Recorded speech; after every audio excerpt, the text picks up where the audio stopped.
Javier Bardem is going to be in the X-Men movie as a villain. Holy moly, he's going to play Mister Sinister.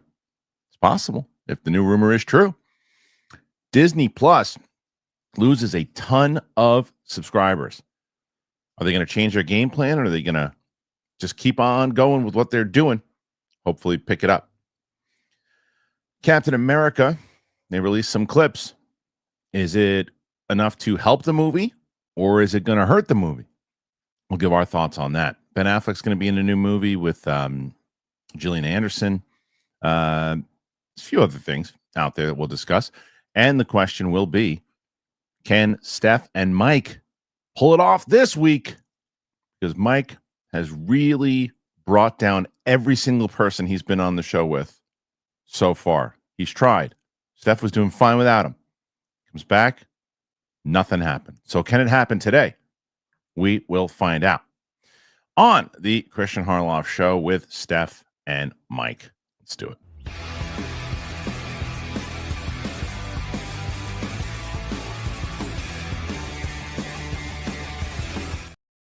Welcome back to the Kristian Harloff Show. Joining me on the show today, as always, is Steph Sabra. Hello, Steph. Hi. I heard Roxy hit like 2. No, don't say it yet. I want Mike. I want Mike to hear it. I want Mike to hear it. He doesn't know. There's no way he knows. Mike, how you doing? Well, if Roxy hit 240 or whatever she just is going to say, I'll stop now. 240. Get the hell out of here. Yeah, I think the number was 240. Is what you're out of your mind. She had 240 questions. You know what's hilarious? What? Well, hold on. Stop for a second. You know what's hilarious is that my Roca to start the week had 193. I don't even think he understands yet what happened. So then 242 happens. But how does 242 happen? But here's the good news. We haven't even started yet. And you guys have 47. Okay. So it's a good start. I'm liking the how action. Do you hit 240 questions? Because she's a likable, one of a kind. Then Steph, why hasn't she been getting like consistently winning all the time? You want to know why? Yeah, I do. There's two reasons why. There's a reason why Roca. I know one reason you're going to say, and I'm going to say bullshit on it. Okay, you don't know. I do. One, Roca hit a crazy number with 193.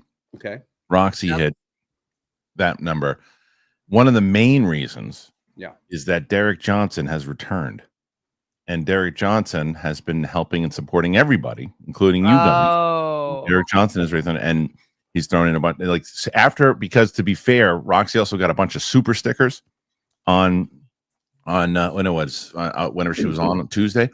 So I said, moving forward to next week, people want to put in super stickers, they're more than welcome to do it. We're not gonna count it to the tally next week because even if you put in like a $2 super chat, you can at least ask a question if you want to. So there's no question with super stickers. So those won't count to the tally next week. But to be fair to you guys, they will count. They will count. So there were extenuating circumstances. And she got a bunch of super stickers from Crystal and some other things, but she still got like 130 regular questions in general. So it was crazy. It was a crazy one. But you guys have a chance, and we have a lot to talk about. There's a lot to discuss, and we're gonna bring up all this stuff. And I don't know if you guys saw the rumor about Javier Bardem, and I sent it to you guys, so of course you saw it. This is an interesting story because the X-Men are going to really be the big thing moving forward, right? I mean, they kind of have to be.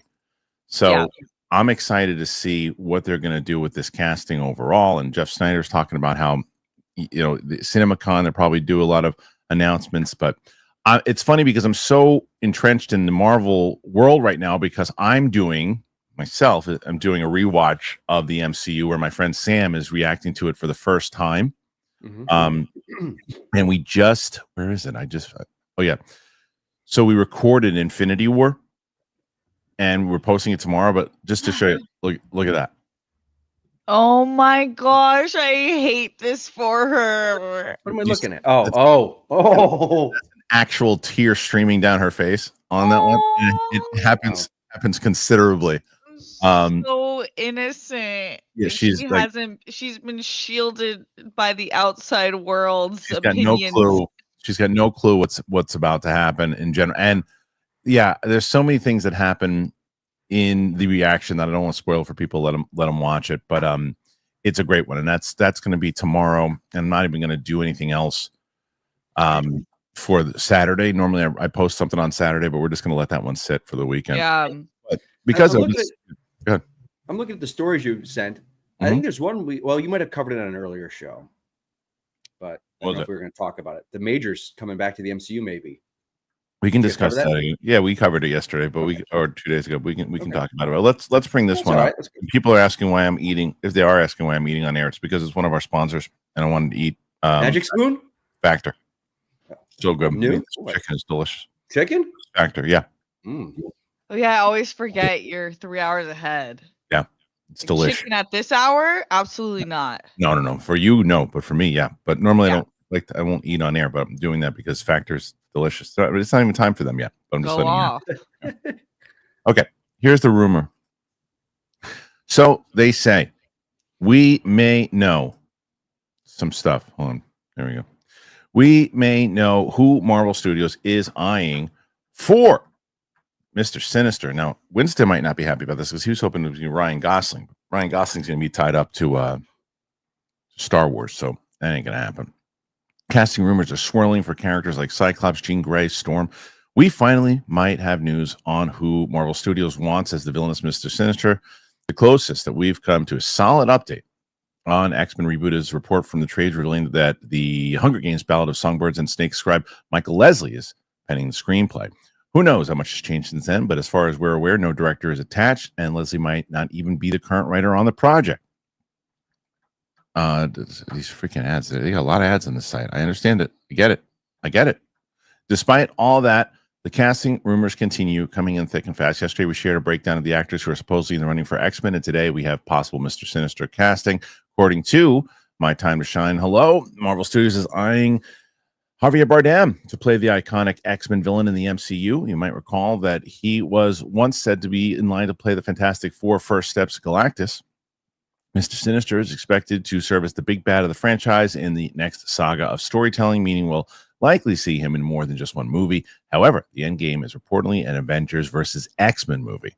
In the comics, Nathaniel Essex is brilliant but twisted genetics and supervillain obsessed with genetic manipulation and the perfect mutant gene, often experimenting on Cyclops and Jean Grey due to his fascination with the Summers bloodline. Created by Chris Claremont, Mark Silvestri, he appeared first in 1987.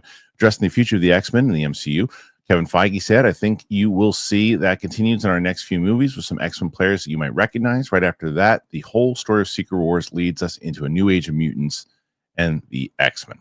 Okay. So let's start with this first. Mike, what do you think of, both Javier Bardem as the role and the fact that they will be, if they are indeed using Mr. Sinister as the lead villain? Is this the way to go? Yeah, I think so, 100%, man. Because it seems like I would assume Magneto's going to be in there somewhere, but the fact that we had the entire Fox franchise based around him, really, pretty much, and Mr. Sinister, we saw glimpses of him. I think it was at the end of Dark Phoenix. He might have popped up in a post-credits thing. But yeah, and Javier Bardem, he played my favorite Bond villain of all time. So no one can play menacing like that guy and cold, calculating evil. Everything about this.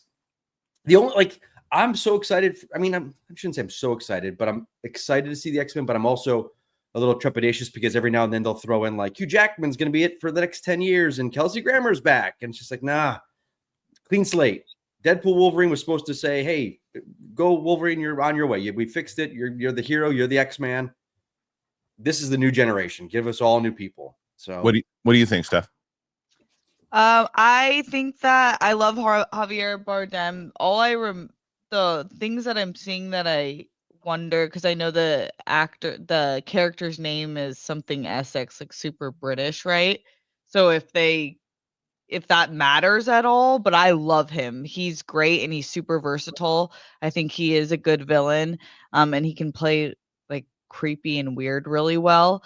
But I don't really have picks for who would be better than him. But I think going this direction is really cool. I love his connection to Jean Grey and Cyclops. Yeah.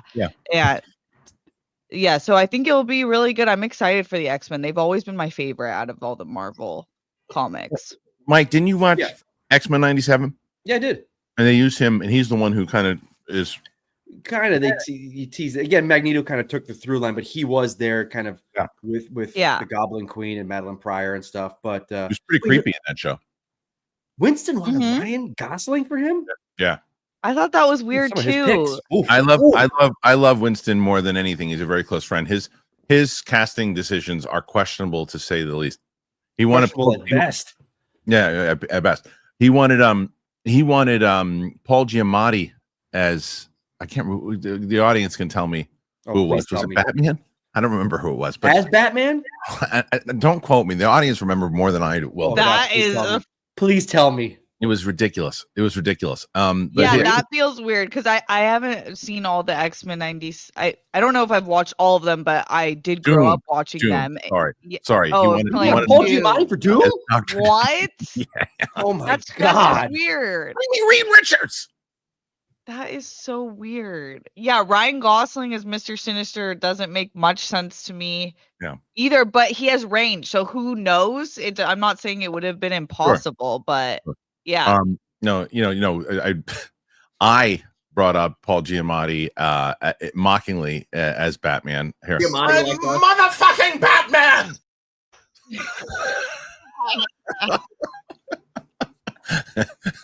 There he is.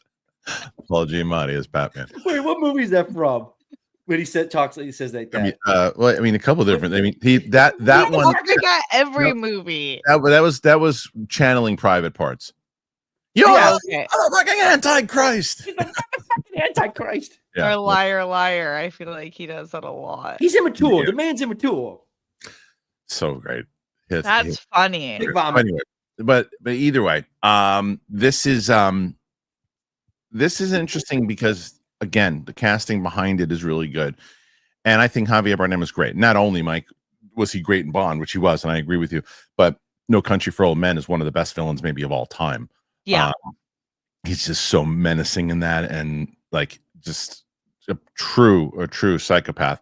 So I'd like to see what he's able to do because he's just such a versatile actor where he can do the villain and scare the hell out of you, but then he can be like that comforting father or best friend. I mean, he was so great in Dune. Because of what he was able to do in that role. He was able to bring humor into it that wasn't forced. Like, we're going to talk about something later that I thought, again, there was some really forced humor that I think is a disservice to what they're trying to do. But he did not do that in Dune. There was humor in that, and he made that work. So I love the casting. I love the fact that they're leaning in with X-Men. So we'll see. What do you guys think, man? You think this is something that they should be doing, not doing? Do you think this is the right cast? Do you think that they should get somebody else, someone unknown? What say you? Put your thoughts in there and let me know. I want to know what you guys think about all this. The next one, and this is, we're definitely getting a lot of thoughts on this one. Disney Plus, not doing great. Disney Plus lost 700,000 subscribers in Q4 2024. The Disney Plus service reportedly lost 700,000 subscribers over the last 3 months of 2024. As a result, and not counting India's ultra-cheap Disney Plus Hotstar service, Disney Plus now has 124.6 million subscribers worldwide. The company, reporting on the final calendar quarter of 2024, which is also the first quarter of the fiscal 2025, says ESPN Plus also lost 700,000 subscribers in the same period, but Hulu added 1.6 million, which brings it up to 53.6. The company's streaming business was reportedly profitable for its third straight quarter and beat key financial metrics. Even so, this is a long way from September 2024, when 4.4 million subscribers signed on. Speculation is rife as to the reason why, from price hikes to expired promotions to a lack of original content. Additionally, the brands that do bring people in, namely Star Wars, Marvel, aren't the guarantees that they once were. Company is also forecasting another modest decline in subscriptions for 2025. Comes as Disney's theatrical business bounced back last year with the help of Moana 2, Inside Out 2, and Deadpool and Wolverine. According to Nielsen, Disney still remains number one among all media companies in terms of total TV usage, with Bluey, Grey's Anatomy, Fox's animation domination shows with still huge draws. I will not read anybody. I know why they do it, but I will not read anybody's article that calls the Super Bowl the big game. I hate it. It's so stupid. I hate it. It's so stupid. So specific. That's the hill you're gonna die on. Yes, it's the dumbest. It the big game. It's the dumbest advertising for a thing ever. It's like, okay, listen, hey, wait, guys, I know you're going to talk about our show. You're going to talk about the Kristian Harloff show. If you talk about it on any other thing, you can't call it the Kristian Harloff show. You have to call it the show where they talk about movie stuff. What? Use my fucking name. Use the name of what you're promoting. Yes, the Super Bowl's coming up. Oh, yeah, the Super Bowl, the big game. What big game? It's so stupid. Hate it. Dumb. Anyway. Hey, you got some good takes sometimes, but then you got some stupid takes. I think that's a stupid take. Your face is a stupid take. You ever think about that? It's the big. My face is the big game. It's the big game. Yeah, it is. We should have named biggest game in town. This face. Shut up. Somebody should have been the big game in Schmodown. I don't know why I never called anybody the big game. Yeah. Yeah, that's a good one. Yeah, and then you could have been pissed off about it. Yeah, well, because it would have been more relevant. It would have been right there, up there with pants optional. Oh my god. I'll never forget it. Did I ever talk about that? I'm not going to say who it was. And I don't know if I ever did. But you never talked about it publicly. I don't think I ever talked about it publicly. But I will. My favorite things of all time in the Schmodown of all time. I would just say that when teams were coming, I used to highly suggest names to what I think that for an announcer I could. That's putting it politely. Roll off the tongue. I could get the stuff going and then there's other ones that are suggested sometimes. Like, okay, that's not bad. It's not bad. Then there's times where things are pitched and I'm like, no. And there was a team that was formed and they were pitching names and the manager of that team said, well, they really like the name Pants Optional. I said, absolutely not. I said, I don't care what they like. Absolutely not. Brought to you today by so many different reasons. AG1, here comes Pants Optional. Ladies and gentlemen, for the championship and their opponents, Pants Optional. You're like, what? We're watching. It's like an improv troupe name. I fucking love it. Yeah, I know that the big game is a copyright issue. It's so stupid. For what? Why would that be a copyright issue? Is it copyrighted? That's the whole point. They don't let you bring it up because it's copyrighted. Okay, that's your point. That's my point. My point is like, why would you copyright the name of it if you want people to talk about what you're doing? Now I see your point. That's what I'm saying. All right, Harloff. Yeah, I hate it. Okay, so people can't say the big game. They can only say it's the big game. People can't. No, they say the big game because they don't want people to say Super Bowl. It's so dumb. It's the dumbest. Super Bowl NFL does. Yes, NFL does dumb things every 5 minutes. But yes, they do. This is one of the dumbest things that they do. How would we want you to promote? We want you to make sure you tell everybody that something's coming up this Sunday. Everybody knows. It's the arrogance of it. Everybody knows it's the Super Bowl. I was not following you. I like that voice. Everybody knows. That's what they do. I retract my statement of you being an idiot for this one. You still have a stupid face. All right, so let's talk about this Disney Plus thing because that's not good. And I do agree with what they broke down, Steph. I think it's a soup of a bunch of different things, right? Those prices that they keep jacking up. They don't have the type of content that justifies it. Where Netflix has a lot of stuff. So when they keep jacking up their price to 25, you don't want to lose the live events. You don't want to lose Stranger Things. You don't want to lose all these different things. So people keep doing it. What does Disney have besides, look, even if I wasn't doing this, I would keep Disney Plus because my kids watch it all the time. As they mentioned, Bluey, the movies, all of that. But as far as original content, they don't really make a lot of original content. And like they said in that article, Marvel stuff has not been great. The Star Wars stuff has been pretty average, if not bad. So what do they do here, Steph? I don't know what I think the best move that they've made is the putting Hulu on it, because that's the only reason I've been using Disney Plus for a long time is because I'm watching shows on Hulu.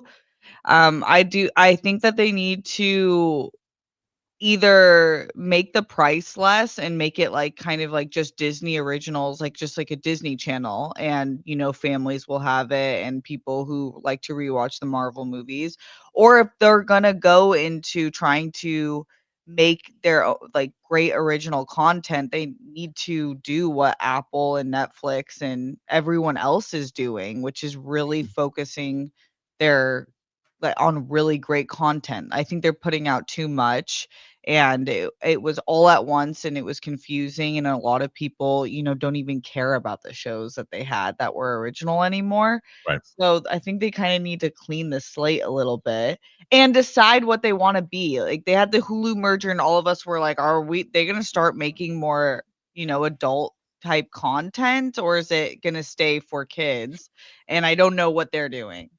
Well, they also spent way too much money on, and someone said in the comment section too, which I agree with, Mike, that they spent so much money on 6 episodes. You get $200 million for 6 episodes, and they're not like, you spend that kind of money on 6 episodes, they better be the best episodes of television you've ever seen, but they're again subpar and bad. So what do you think about this news? 700,000 subscribers lost in Q4. I mean, that would seem massive. Like, yeah. I pay yearly, so it hit it out. Like, I'm not renewing it next year. Like, I don't watch it. I own all the MCU films. Daredevil, I'll watch this year, but I'm not gonna. I don't watch it. I don't have kids, so I don't watch. I'm not a Disney guy per se. So, yeah, I'm not gonna renew it. Especially that's like Netflix. Every now and then they seem to be raising all the time, but they have so much there. Like HBO Max doesn't seem to raise a lot, and I think they've got the best library. Yeah, they got a good library. Films. Like Netflix has a lot of crap.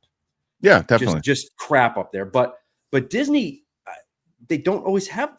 I feel like they have the least amount of stuff. But I think the one saving grace for them is it's Disney and kids. So yeah, I mean they definitely have a bunch of different things in there. Like as they mentioned in that article, right? They still have a lot of success with that, with their library that they have, and the kids shows and the minutes watched for sure. But they're losing a lot of stuff because a lot of people sign up to these things because they got to decide on what they're going to spend their money on. If you're going to jack up your prices, is it worth it for me to either cancel you guys and come back if there is a show that I really care about? I'll come back for that month. Or do I stick with Apple? Do I stick with Netflix? And because that's the competitive nature of it. And I also think that's why Bob Iger is probably smart and probably did lead to it, but I think it makes sense to where when he's taking some of these things off, the Moanas and the Mandalorian and Grogu, making movies, you're going to put more in your bank account by doing that. Granted, you're going to lose some subscribers in the meantime, but it might balance itself out, if that makes sense. I also think that they should reconsider the way that they're dropping movies. Like Netflix, to me, it's like, let's say for example, we just watched the Jamie Foxx Cameron Diaz movie. It's an original action movie, and God bless you. What? God bless you. I liked it. I thought it was just like a fun at-home movie, and they have great chemistry. So it's just like, and but Netflix has a lot of great original movies that I've really, really liked. Old Guard, Extraction, Adam Project, there's a ton. Yeah.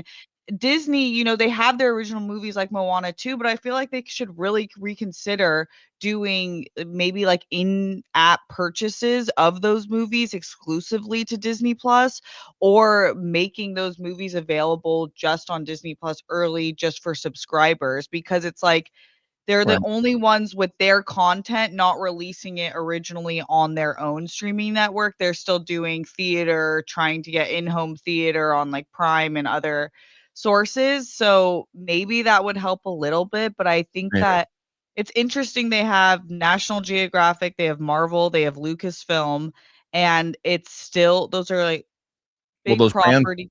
Those brands are just not doing well at the moment. Not doing well, which is interesting. They put all their money in multiple brands that have done so well, and on their platform, they're not doing great. No, because again, look, Star Wars is in the shits. Marvel's trying to make a comeback.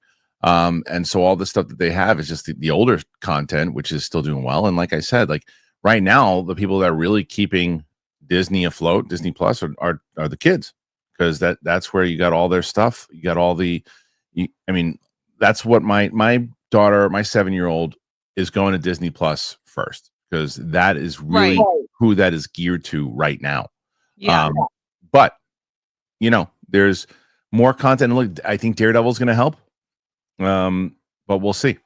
But do you think that the Lucasfilm Marvel aren't doing as well because they're handicapped to Disney, or because it's just like, it's just a coincidence? No, I mean, like I said, I think that Marvel right now, I think, is trying to rewrite their ship. And I think that they're trying to make new. That's why, speaking of Daredevil, like Daredevil was supposed to be an 18-episode series in the vein of almost like not as goofy as She-Hulk, but supposed to continue more so in that line than it would the original Netflix thing. And then they, thank God, regrouped and said, no, let's not do that. Let's go back to that gritty feel and let's try this out. I think, and we'll talk about it after the break, but Captain America, I think, was made before they're kind of rebranding. I don't know. The movie itself looks decent in that trailer, but then those scenes came out, and I don't know. Maybe I'm just speaking. I don't know what the audience thinks about those scenes yet. Maybe I'm wrong, but I think that Thunderbolts could turn it around, leading into Fantastic Four, leading to the Avengers. Or maybe Captain America turns out to be good. I don't know, but they need to restore their brand in order for people to care to go watch it on Disney Plus. Yeah. All right, guys, what do you feel about all of this, about Disney Plus? And do you think that is a problem? Not a problem? What say you? I have been watching movies at night with my wife, and we know how much time we have before, we're going to crash. So Via is right there. I am loving the sleep ones from Via. I am loving it. So I'm going to tell you about Via, tell you about Kickoff. Check it out. Oh, yeah. Via is back, everybody. And I knew people were excited about that. They're, they're coming back. Are they coming back? Hell yeah, they're coming back. And they are back, ladies and gentlemen. Via. If you didn't know, you do now. All right. So I don't know if you've already tried it. And if you haven't, it's time to try it. Via now has been with us for a little bit. 2025 is all about change, whether it is work, whether it's personal stuff, or just a daily grind. It can be hard to keep up. But when things get hectic, you don't have to go through it alone. Embrace the power of nature. Elevate your everyday with Via. It's trusted by over 500,000 customers. It is the Swiss Army knife of wellness. It's dedicated to harnessing natural benefits of hemp to create high-quality wellness products. Whether you're looking to improve your sleep, your focus, your recovery, you add a little pep to your step, you just want to get high, Via has something for you. Something from the products range from 0 to 100 milligrams of THC. Via gives you the power to blaze your own trail. Via is well-renowned for their award-winning THC and THC-free gummies. I love the sleep ones. Those are the ones that I've been just right before I go to sleep. Last night when we were watching The Brutalist, I had with the sleep THC ones, and man, slept wonderfully. So good. Talk about it with your friends. Tell people about it. 21 and over. Check out our link to Via's website. The link is in our description. You got to use that code Kristian for 15% off. And if you're new to Via, you get a free gift of your choice. Again, you get you get a free gift if you go to the Via description. And after you purchase, they're going to ask you where you found them. You tell them that we sent you. That's the most important thing, because some people have said, oh man, you know what? I got it. I didn't tell them about it. Don't do that. Tell them about us. You got it. Kickoff to me is super exciting in general, because of what I'm doing in my life. I'm looking to I moved to New York for a reason, changing, and I wanted to get out of LA. Some people are like, oh, it was more expensive in New York. No, not where I live. And I needed to do some stuff and prove for my family. So time passes, and it passes kind of fast. So for me, it's like, I remember meeting John in college. That was 20 years ago, something like that.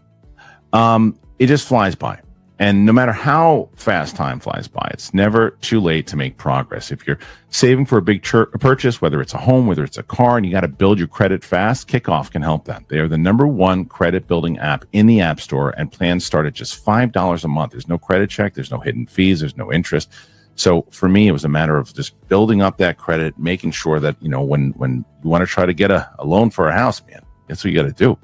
So that's what I'm telling you. For the credit goals for me, I want to make sure that I have good credit, paying off everything. And I found them because they're like, hey, this is something you'd be interested in. And I was like, yes, it is.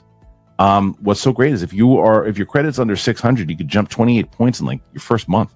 It's a smart, legit credit hack with no catch. There's no credit check. There's no hidden fees. There's no interest. It's simple. You just make a one-time payment. The credit bureau sees the good behavior, and then your credit grows fast. You can start building credit immediately for only $1 first month. It's affordable. Well, autopay, you never have to worry about missing a payment. You just build credit in your sleep. Sign up in minutes from your phone. No credit check. Cancel anytime.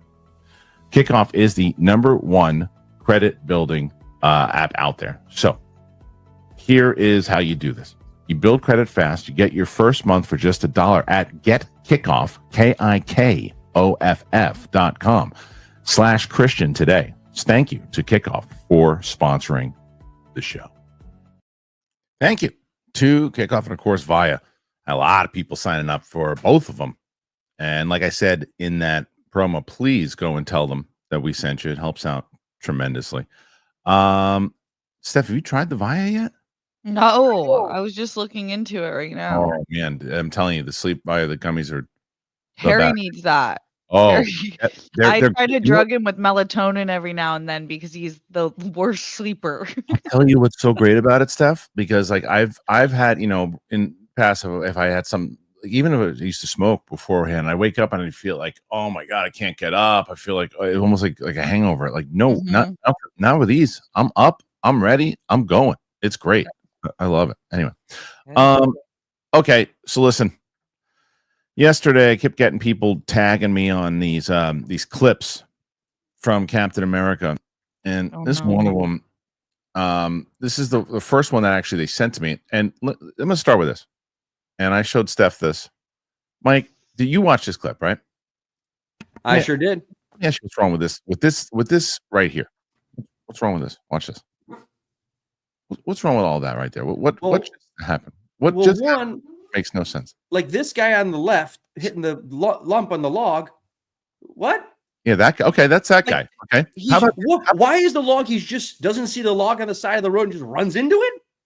Who knows? Maybe the Falcon shot him or something. Maybe the Falcon knocked the tree down. I don't know. Maybe it looks like the Falcon knocks the guy in the middle, and then the guy in the middle hits the guy in the right. What happens to the guy in the left? He just drives off the road. Watch. Oh, they fell. Okay, I'll go. Bye. Like what? The one thing the thing that I'm most concerned about with this kind of thing is the fact that like this, and then the one Cap, he's fighting the guy. There are these generic guys in black suits. Like I know. And then the Marvel, the MCU. This is not the 2008. I know. They can embrace the corniness of the suit. I have a feeling because originally the Serpent Society was a big thing in it, and they had Roman Reigns, and those are characters that are snake-themed outfits with snake-themed powers. Oh, you're talking about I have a feeling that when Giancarlo Esposito came aboard, they weren't going to put him in some snake costume. So now there's some kind of paramilitary group.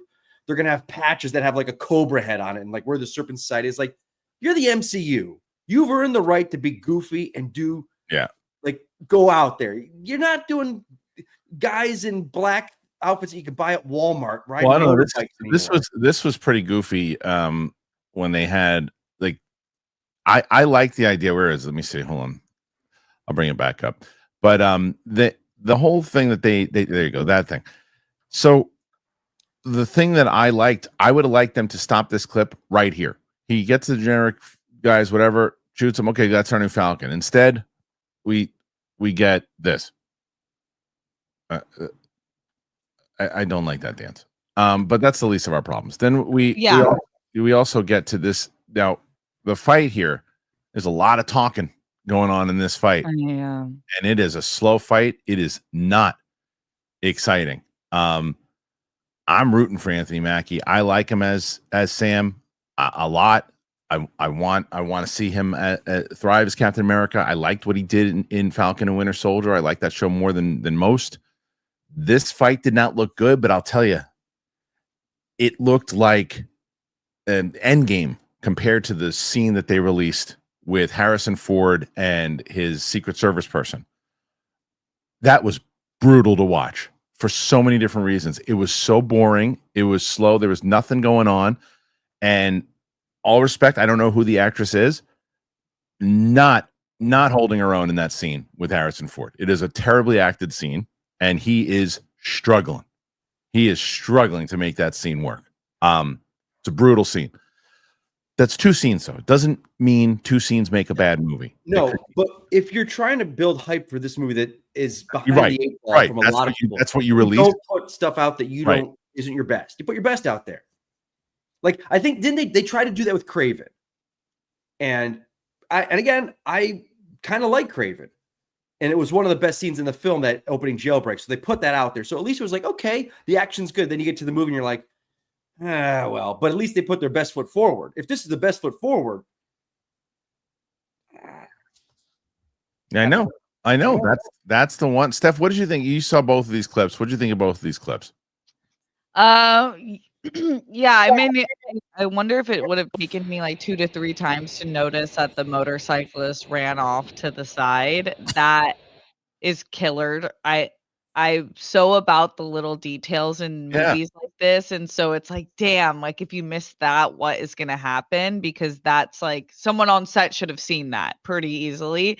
I don't love a lot of talking in action fighting scenes, so hopefully that was kind of the most of it, and that's why they used it.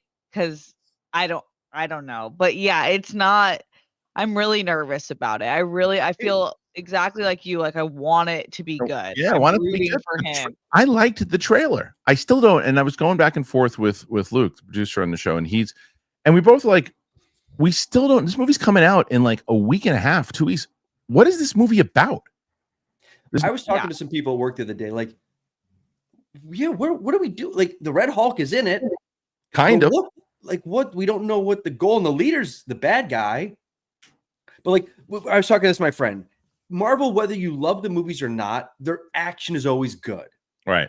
Because usually you've heard stories where they have a whole separate team that even if the director doesn't know action, our second unit takes care of it. But it's always the action's always good. Right. So for this, I'm just kind of like, what are we doing, man? Yeah. Okay. So go away, because we're talking about the movie. So it's like I said, we all said we haven't seen the movie yet. It could be good. Don't be an asshole face. What's we got? What do we got? I deleted the comment. Don't be an asshole face.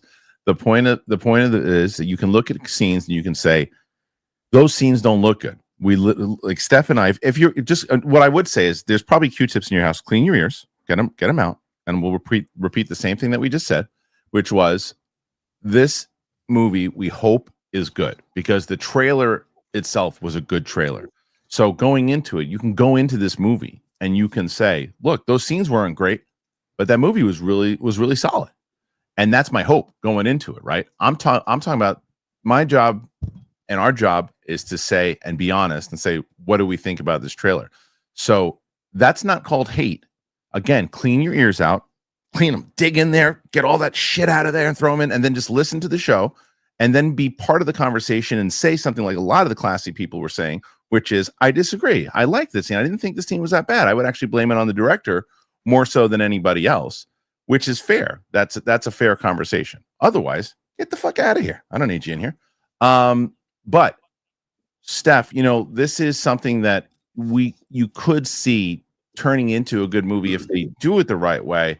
There's just a lot of I think that you're right, though. I think the directing might be the problem, because on both of those clips, because as the audience said, if the actress was directed in that particular way and it was cut that way and they released it in that way, that could be a directing producing problem. That's what it seemed like to me. Yeah. It seemed like she was directed to play subtle, calm, and just super subdued, and kind of let Harrison Ford take, this like old like guy who's just rough and So, and be a little bit of the comedic humor in that scene. So it felt like that to me because I actually just looked at her, what I think is her IMDb, and I've seen her in a few things, and I've never thought like, oh, she's bad. So Mhm. I that felt like, and when I saw it, I was like, I feel like that was a specific choice made by someone on set for her to be like just one level very chill, which obviously feels, it just felt like a very bizarre scene to come out with as your Right. Right. as one of your clips. Why are you promoting with those scenes? Like that doesn't like, hey, this is gonna get them. And even if that scene is completely wonderfully acted between the two, Harrison Ford and the actress in the scene, even if it was wonderfully acted, that scene, what is it? It's just like, oh, it's like, you know what it is? It's another thing I can't stand about Netflix, which is the worst. Oh my god, don't When even get me started. when you're going, oh, what's this movie about? And they show some random scene. It's a serial killer movie, but in the scene that they show, it's a person ordering eggs, and then they just go, well, thanks a lot, and then it cuts. It's like, what is that? What is that No, movie? it's I don't know that that is movie. the hill I'll die on. Yes. It is such a disservice to the movies to randomly select a scene and it not even be, it's like they somehow find an algorithm that's like, pick the least significant scene Show a showing trailer. the least significant characters of this movie for the trailer. That's what Netflix feels like. You have to Show like the go in trailer. there with a plan. But that's what this scene is. That's what this scene Harrison Ford is. It's like, it's the Yes. random scene on Netflix that pops up. It's not something you promote the movie with. It's just like a random scene that pops up. So we'll see. I mean, I'm going to see it on Tuesday. My fingers are crossed for it. I hope I hope that I come out of it in the same way. Look, you know, it's another movie that, to that same person that commented that silly nonsense. You could have said, well, I could go to Twitter and hear some negative stuff about Transformers 1 and well, here. I didn't like the trailer to Transformers 1. I actually hated it. I hated it. I thought it was going to be an absolute shitbox. And I walked into it, and it was one of my favorite movies of the year. It was on my top 10. I loved it.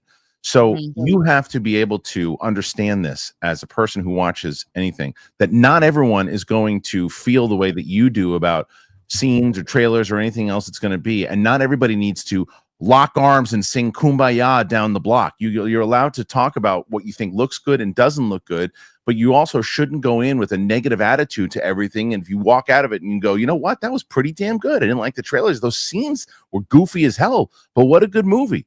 But I kindly say, when you come here and you say, oh, I can go and find negativity somewhere, stick it up your fucking ass, is what I would say there. That's the kind of movie. I love how heated I'm you backing get, him. but I do the same thing on Twitter, and you're like, Kalaski on Twitter, you're such a dickhead. Nah, this is different. This is something because I call the same shit out that you're calling out right now. because Twitter is out there. Twitter is running around out everywhere. Everybody's running around in Twitter. It's everyone's bar, right?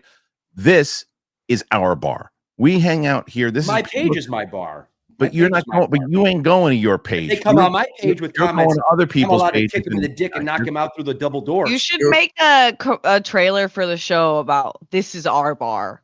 Yeah, you're running. That works for me. Fine, thank you. Yeah, because Mike runs around to everybody's bar and kicks them in the balls, and then goes, "What do you mean? Why did I get thrown out?"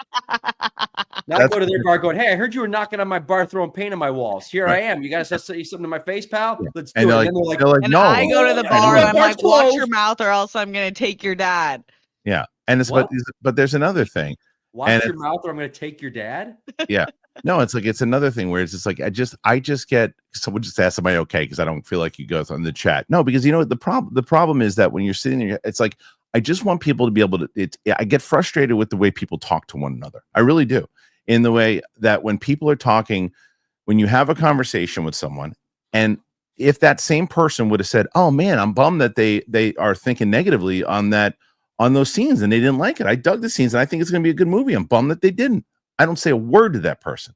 But the fact that they come in here with this holier than thou shit, it's the same problem that comes in with political and all that other shit that happens. It's the same thing that everybody does to each other, and they turn it around on each other and they start throwing things at each other right away. And for me, I don't have time for it. Get the hell out of here. There's other shows to watch. And so for me, I like it when people are like, I don't need it. People shouldn't agree. How boring would it be if everybody agree with you? There are tons of people in the comments here that were like, oh, I thought it looked fine. It looked good. Here's the reason I liked it. That's healthy. It's like when you go in here and you just start, acting like a dickhead. I said it many times over. We have the right to take you by your pants and throw you out on the street. And that's what I wanted to do. So Pants optional. so here we go. Like this is my point. Like it's my bar. You're gone. Like so you're gone. You're out.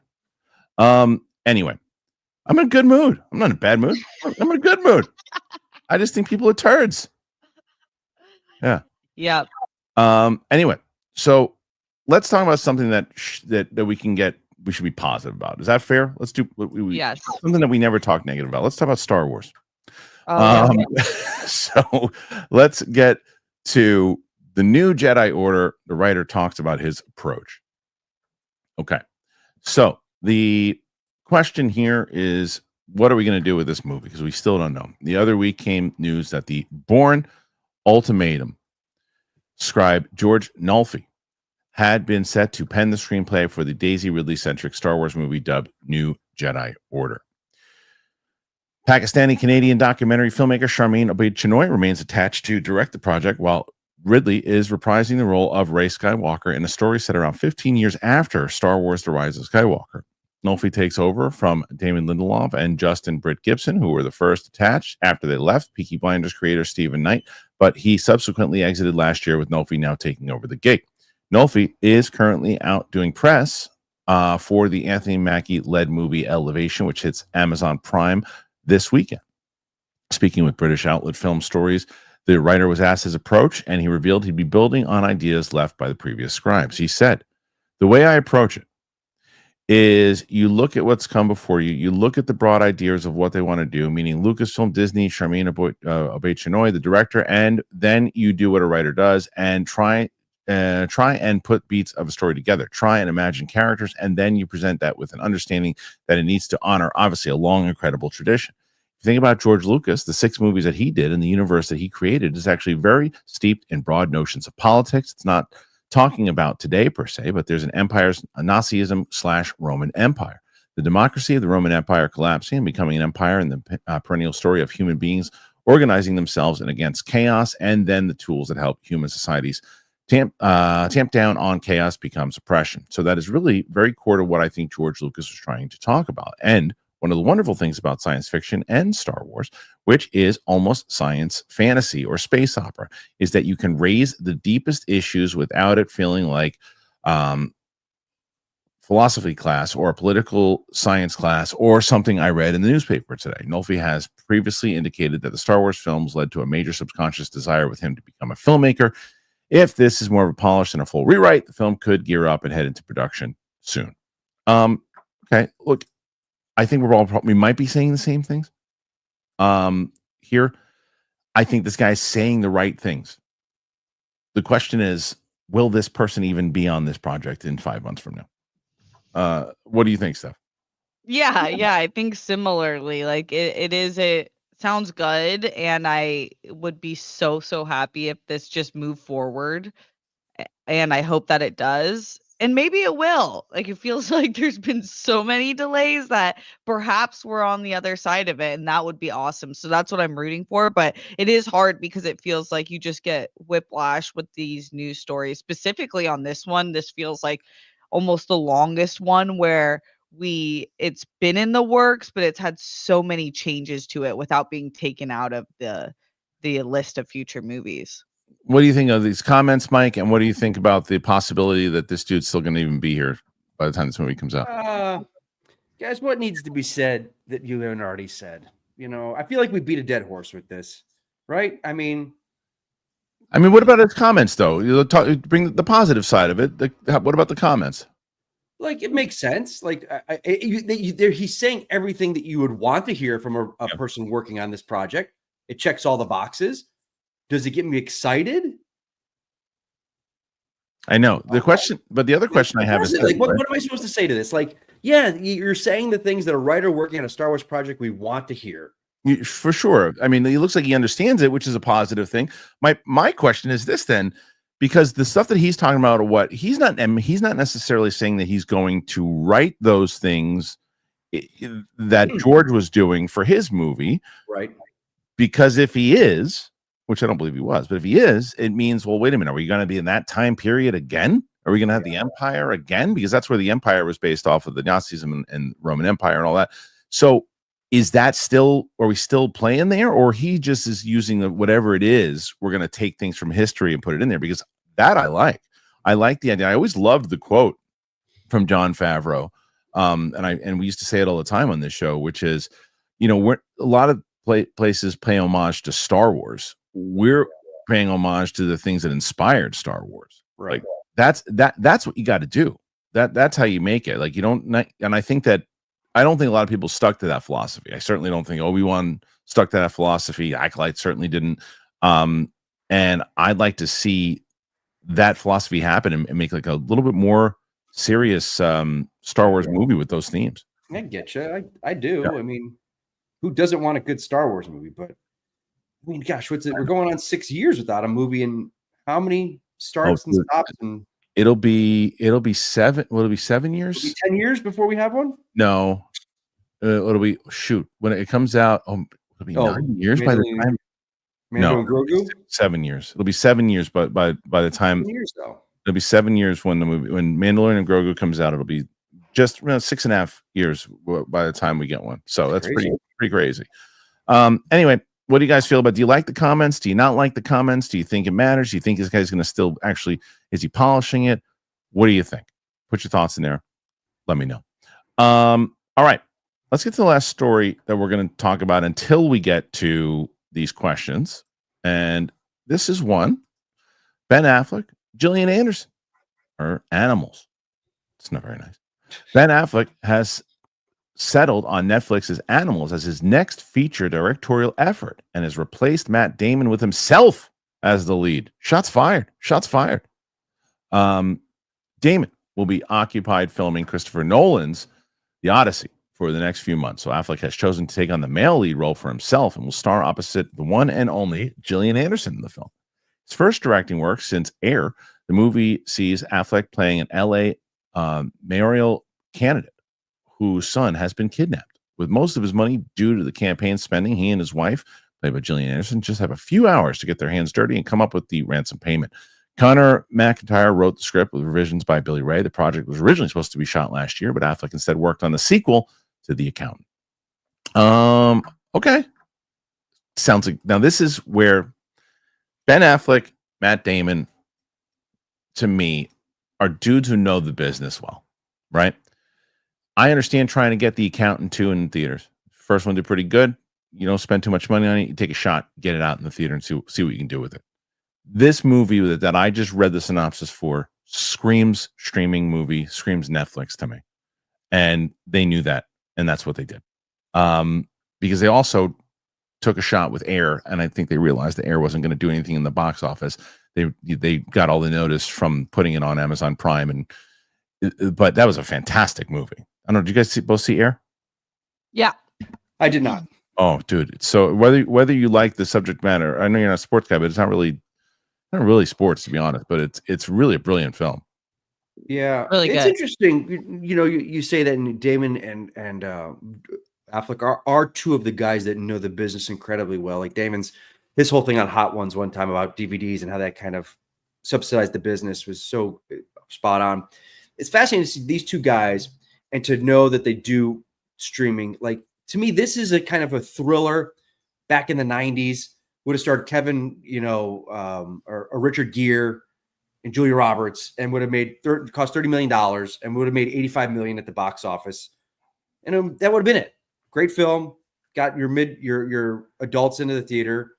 So it seems like they've kind of resigned to the fact that, well, these aren't going to make money anymore. They're not big tent poles. They're not IPs. So yeah, let's stick it on streaming. But what do you think about Lost? I think. Well, yeah, but it's not. But I think that it's just a different platform these days where I don't know if there's a lot. Man, things change. Because Netflix is, I think you get you get more eyes on you today on Netflix than you would when you released this as like a smaller film 10, 15 years ago. But it's hot for a weekend and then you don't hear about it again. You're not wrong, unless you're in the Oscar buzz, and I know that there's a lot of crap. Is Netflix, because I know they're dealing with the Amelia Perez right now, but are Netflix films available or are they allowed for Oscars? Yeah. I thought you have to. Well, what they do is they release it for like a month. They release it in limit. Yeah, that's why they have those Netflix theaters, so they can abide by the rules. But yeah, BS. yeah, it's BS, but it is what it is. It's so funny. We had that whole conversation. I guess we can get into that. Steph, I want to hear your thoughts on this first. Let me know what you think about this movie in general, the premise of it, and the idea that it is on streaming. Yeah, I think that just off of hearing it, it sounds like a really good action streaming movie. It kind of reminds me a little bit of, it's different, but like The Beekeeper, I feel like had some aspect where you're like a son is involved, and important political person is involved, and then you have to get them. So I would have made myself the lead across Gillian Anderson too.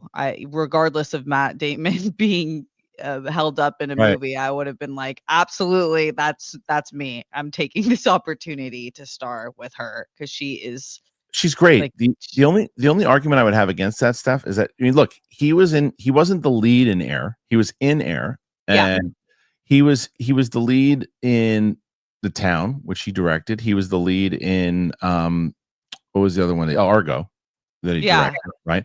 So he's done it before. My favorite, it's actually funny, my favorite movie that he's ever directed was one he wasn't even in, and that was Gone Baby Gone. That's my favorite Ben Affleck directed film. Town's great. All the other ones are great. The only one I didn't like was that one in between. All of his other movies I've really enjoyed. Air's up there for me is a great movie. So he's been in all of them, so he can do it. I just feel like sometimes, like, well, if you can get somebody else also and not have the stress of also being in front of the camera. But look, if he loves doing it, he's already proven. Like, if you directed 6 films or whatever, let's I think it's 6. But if you've done 6 and 5 out of the 6 have been really, really good, then you do whatever the hell you want to do. Right. Yeah. I feel like they're both really good. They don't do anything that's not good. Matt Damon and Ben Affleck. It's crazy. They have such a good track record.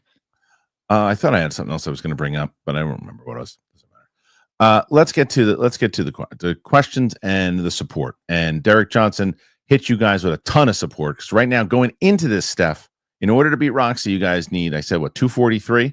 Yeah. So currently, going into the question round with only 56 minutes so far, 73. Okay. Pretty damn good. Not bad. Okay. I'm not going to get my hopes up.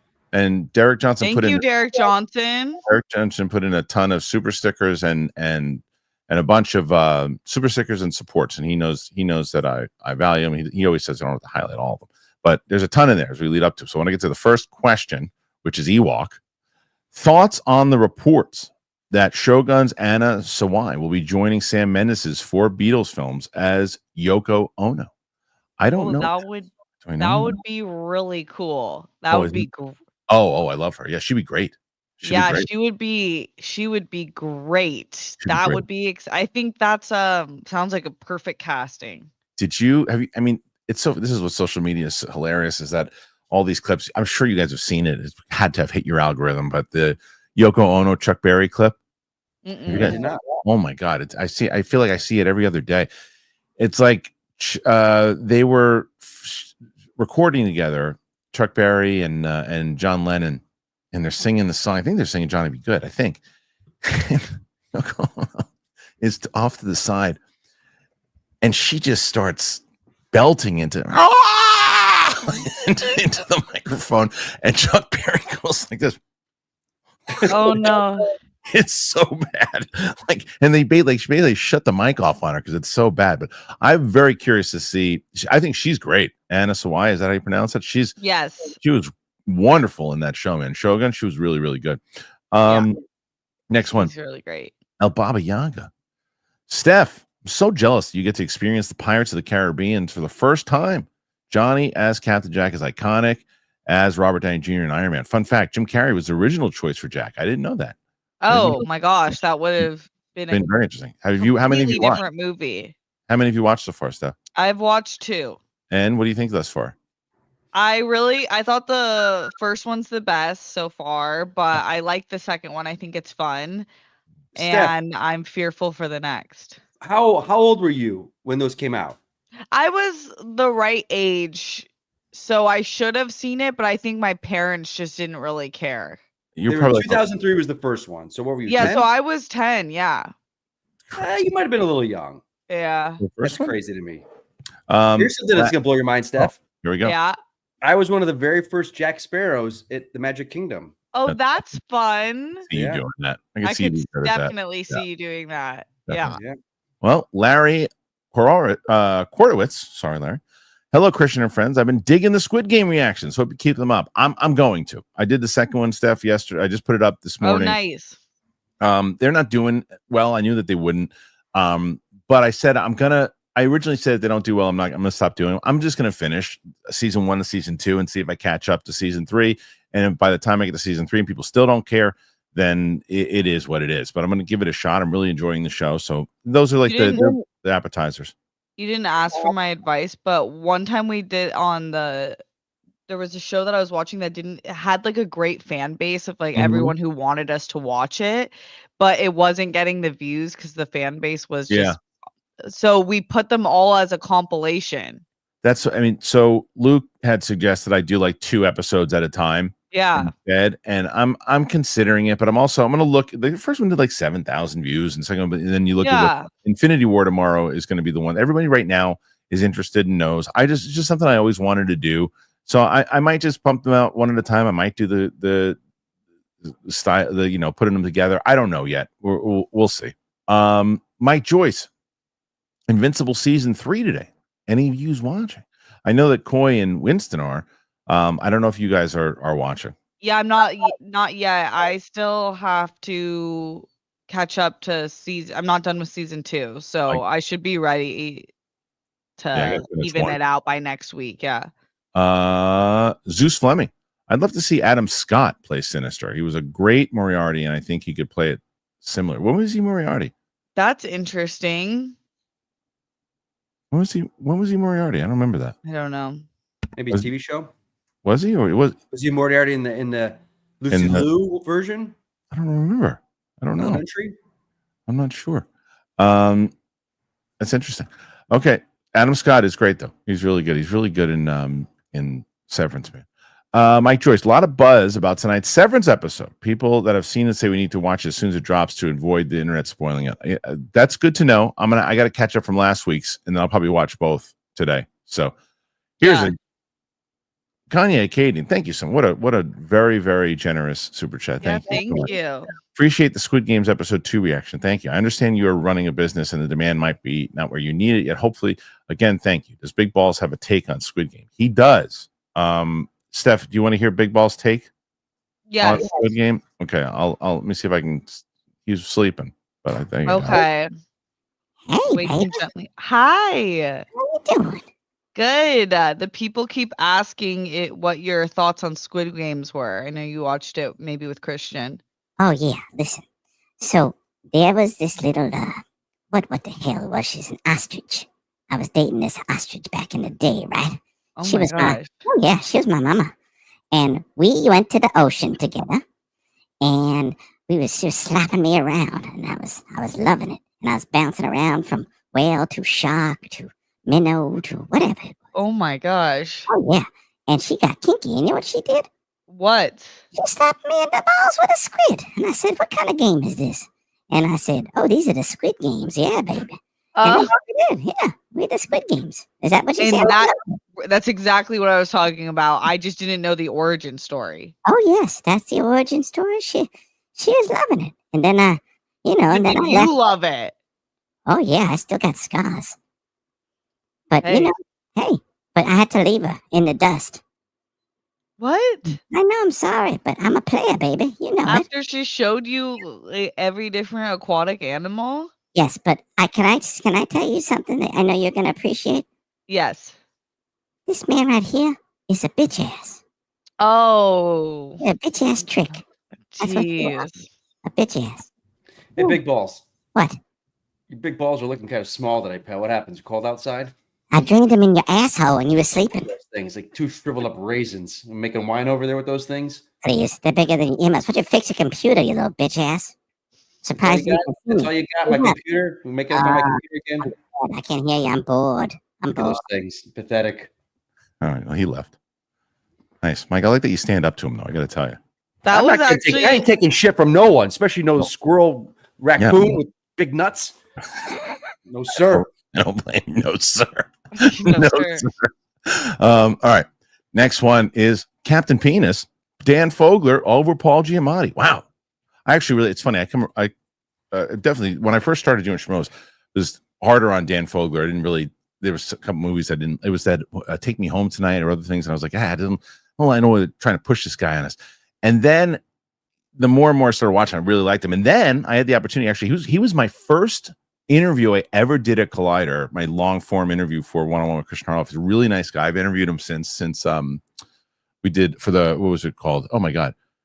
The show I loved about the Offer, the Godfather show. And Francis Ford Coppola, and he was brilliant in it. So I really like Dan Fogler a lot. I don't know if I put him over Paul Giamatti. I don't know if he put himself over Paul Giamatti, but I like him a lot. Yeah. Zeus Fleming, do you think pirate streaming services like Flickster are a big reason for the decline in subs to Netflix, Disney, and the like? Steph, I'm going to let you answer that because I just found out about Flickster. Do you know how long ago? Today, right now? 3 seconds ago. Yes. Okay. So you tell me what you think. Well, I mean, that answers the question. You haven't even heard of it, so That's no me. one is. I didn't even know who Chapel Row was until. Oh my God, Chapel Right. Road. I call That's hysterical. I call it Chapel Road. You're always at the Pink Pony Club. Don't play with us. All right, fine. I don't even know what that is, but I believe it.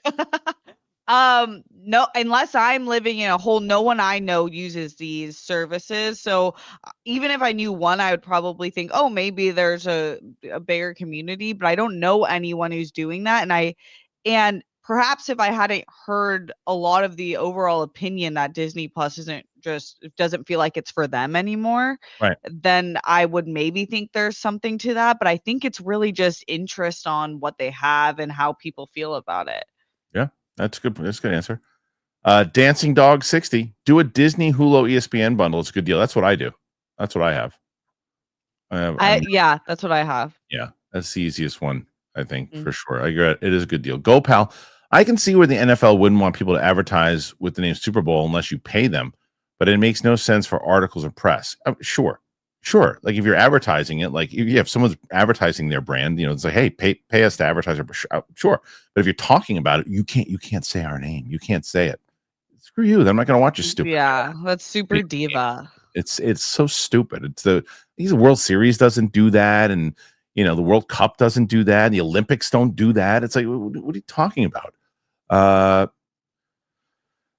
Go, pal. Like, sure, don't let Best Buy pitch buy a new TV before the Super Bowl. Right? Yes, unless NFL gets to wet their beak, but it's counterproductive. 100%. I agree with that for sure. If you're like, hey, this is our Super Bowl promotion. This is our Super Bowl. If you're using your name to promote your brand, and with money, then of course, yeah, absolutely. But if you're talking about it, that's just dumb. Day Napper. I feel like still it's like you're getting another viewer then if they buy that. No, but still, if you're using, like, if it's almost like if you're using a celebrity's name or face to sell your product, but you don't have their endorsement, you can't do that. In the same way, you're like, oh, this is our Super Bowl thing. This is our Super Bowl thing, and you're selling it because you're not affiliated with the NFL, and there's ways around certain things. But I know what Gopal's saying. I agree with that, but I just think making people not say that, and like on the radio, people don't say it because they get nervous to say it. It's so dumb. Anyway, Day Napper, time to start putting a percentage of your kids' allowance towards Disney Plus. That's true also. But my kids, they love Disney Plus. Mike Joyce, everyone's excited for Sam's next MCU reaction. Meanwhile, I'm patiently waiting for Sadie's Team America reaction. Yeah, just the matter. I think that because I'm going on vacation soon, I think that I'm going to probably drop that during the week that I'm gone. So that way we have some more material on the channel, because Roku's going to be hosting on that Monday and Tuesday, and then I think on Wednesday I'm going to run. I'm interviewing Joe Manganiello, so I'm going to have I'll have that interview probably run that Wednesday. But yeah, that Team America, it's shot. It'll be out. Just a matter of when. It's got a shelf life. You guys are at 76. Okay. Big buster. Winston said if it was between Cillian Murphy or Paul Giamatti as Dr. Doom, he would choose Paul, which is absolute insanity. Yeah, again, I love Winston more than anything. He's one of the greatest people I've ever met in my life, and he's a very close friend. His every time he casts people, I go, He's not- he doesn't have the best casting choices, in my opinion. But Paul Giamatti as Dr. Doom, yeah, why not? Chris Krause, college professor here looking to build a course for acting students on social media as a branding career. Is there a business email I could reach out to you for questions to help build a course proposal? Very nice answer. Yeah, I have. If you go to the contact information on this channel, there's an email there that you could write to. But that's very nice, and what a kind way to ask, Chris. Thank you. I'm honored. Let's see. Next one. And and by the way, Mike, you said Roman Reigns before, which is hilarious that you confused two wrestlers, which you even knew who Roman Reigns was, but it was actually Seth Rollins was the wrestler. Oh, Not Roman Reigns. Oh, How do you know who Roman Reigns is? I you know it's that. out there. Yeah. Are we sure Roman Reigns wasn't in Captain America? Positive. He There was were a in couple Fast- wrestlers in that. He wasn't in that. Kyle Wilson, love y'all. Can Mike serenade Big Balls with that uke behind him? Also, any novel? Really? Oh, you got. Oh, It's yeah. not mine. It's Shannon's. I can't play. I've seen Shannon play that. She played it for the Schmodown. It was amazing. Yeah. It was amazing. Yeah. So he can't do that. But and I think you just got a little of the Mike and Big Balls before there too. Any novelty popcorn buckets this year? I think they are doing one this year, right? Did they say there was another one? I'm sure Fantastic Four will do one. yeah. Maybe so. Ryan Ferris, if you had to survive in the wilderness for a month with one cereal mascot, who are you picking? I choose Tony the Tiger. That's probably what I would have. Count Chocolate would save his own ass. Tony the Tiger to me seemed like the one who was who was that? Who was that? He was jacked up on sugar, but he'd protect you. The Who's that? leprechaun. Leprechaun's From- good. Yeah, but yeah, don't yeah. you feel like the leopard to protect you though? Don't you I feel think- like he has some magic. We could just poof and go away. I feel like take care. The one that I want to bring to just scare the shit out of everybody is the Cocoa Puffs bird. Oh yeah. That'll scare I'd everybody. have Count He Chocula. is. You would take Oh yeah, that. I see that one. He picked it too. Yeah, of course. Vampire. All right. Be set. Zeus Fleming, has any three of you watched Banshee or Warrior? Not the movie, but the TV show, I right? watched Warrior. It was good, I heard. Yeah. Great. Both made by Jonathan Tropper, two of my all-time favorites and best written action dramas. I hear nothing but great things about both of them. Yeah, everyone raves about Banshee to me. Yeah. Yes. They say that I'll love it. I just haven't. There's so much. Harry loves Banshee. He wants me to start it so bad. After we finished, what's that with the Anthony Starr actor? The Boys. But Banshee's in that. Yeah. That's what. After we finished The Boys, he's also in the show Yeah, Banshee. That's super good. I've seen Warrior. I love Warrior. I'm so mad it doesn't have another season. People love that show. Day Napper, if they release the first 8 minutes of Captain America, he's a bird now. That won't be a good sign for sure. When's the premiere? Same day as release? I think the premiere is like a day or two before, which I think the premiere is on Wednesday. So yeah, like a day and a half. It comes out Thursday night. So yeah, I guess a day.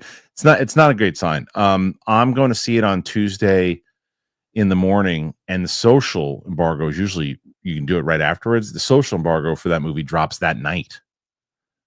And the review is the next day. So yeah, the embargo is like the day before. So I think we're in trouble. But again, maybe it's one of these things that we were all wrong about. Derek Johnson, I'm not nervous at all about the MCU. I've gotten decades worth of good product. There's been 2 or 3 slumps. They've earned it from me as a fan. And now if they give me 5 busted movies back to back, then I'll start doubting. I think that's fair. Like in the same way, Derek. Yeah, it's totally fair because look, let's say this one's not good. I'm not gonna be like, oh, I'm not gonna see Thunderbolts now. Yeah. That's a great point. Like I'm at the point now. Like I haven't reached the Star Wars. I haven't seen I didn't watch Skeleton Crew.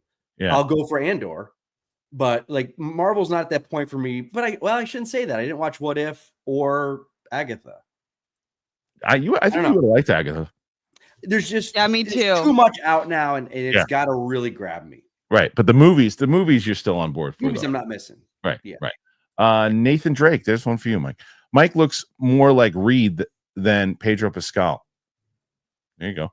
Thank you. Hey, buddy, I'm glad you said that. Hold on. Wait. I brought this up the other day. That dumb mustache. Hey, Mike, did you audition for it? Also, Steph would be a great Sue. You gotta get that blonde hair. Here's the thing, guys. I'm going to say this, and probably that'll be the last time I ever say it.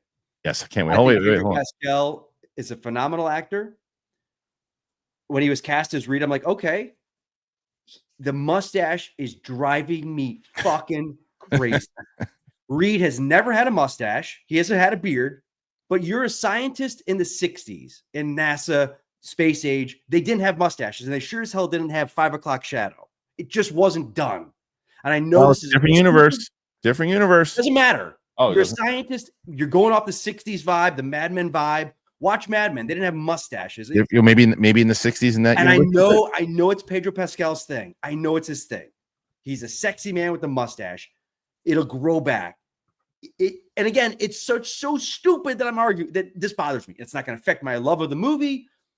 It just every time I see him with that mustache, it doesn't read. It's like check out The Big Game where you can see him without a mustache. It doesn't work for me. I'm so glad that I don't have a connection to that character because I would have never in a million years been like them. Yeah, I know. Guys, I know it is stupid as hell. Yeah, I get it. Though but you've been a fan. But also, Marvel is always so good about like these are the characters like come to life. Like you're not gonna have Superman with blonde hair ever. You just won't do it. There's 2 characters in Mad Men that had like a goatee situation, but not the main one. What era? What era of Mad Men? Because Mad Men went from like the 60s almost to the early 70s. Yeah. Again, just Google NASA scientists in 60s. You're not going to see a guy with a mustache anywhere. You just won't. Derek Johnson. I'm way more nervous about my love of DC getting smacked down again by a bad product, which I think again you have every right to be nervous because there hasn't been a consistency yet. So you're waiting to see. And that first movie for DC fans are going to be absolutely you're going to be on the edge of your seat. Like trying to figure out like did they nail this thing? But think about how happy you'll be, Derek, if you walk out of that theater and they deliver. So I'm excited for. I mean, I am. Look, and I know it's not a comparison, but people are going to do it anyway, so I'll do it too. And I'll ask you guys this question too. I know what Mike's answer is going to be, so it's really, I guess, more of a Steph question. But I'm giving you a chance to go see only one of these 2 movies. It's only playing in one theater. They're both playing at the same time. Only one time. Superman or Fantastic Four. What are you going to see? Mike? No, you go first. My God. I know okay. I'm only going to see. Honestly? Yeah. Fantastic Four. Wow. Okay. No, why is that, Steph? Because I never saw the first one, so this is something characters I haven't seen. Okay. Yeah. You know nothing about the Fantastic Four. Nothing, and I like all the actors, so I'm like, this looks really fun to me. Sure. I think it's good. I think Mike, you and I are both taking Superman on that. Yeah, it's like I'll tell you. I will say this. I didn't like the teaser for Fantastic Four. I liked the Comic-Con teaser better because they were setting up the world the same way, but that teaser was incredible. So I saw this one. I'm kind of like, I'm a little underwhelmed. That's fair. I love everything about that they're doing Fantastic Four. Sans his mustache is fantastic. Go, pal. It's our time down here. It is. Okay. Yep. They did a whole picture of them at. I know, it's pretty cool. Yeah, it was great at the premiere of his new movie. Nick Vaughn, as a black man, I just don't want Mackey's future as Cap on the big screen to take a negative hit because of the movie. I love his character and what he represents, and I want to see more of him. I agree with you, Nick, that I think that, this is, you want to see him succeed in this role because I really liked Falcon and Winter Soldier. I like what he did there. Yeah. It's great what Nick's saying there because all the backlash that I've seen for this film is not because we have a black man as Captain America. It's the constant reshoots, the constant recastings. I haven't seen a backlash. There's the usuals that will say that, of course. But what I also hope general fandom is not. They like him in the role. I know, and that's what I also don't hope that doesn't happen because it's going to happen no matter what, and it's part of this. Like if you don't like the movie and you don't like the scenes, I guarantee you're going to get comments. Well, I guess I know why you didn't like it. Oh, woke. Get broke, whatever they say. People are going to say that, but then if you don't like it, they're going to go, "Well, you didn't like it because you're Black Captain America." It's like, no, I have to love I feel like they Anthony Mackie. knowing anybody with a pulse could know the pressure that Mackie must feel and that Sure. a lot of people feel viewing like a Black Captain America.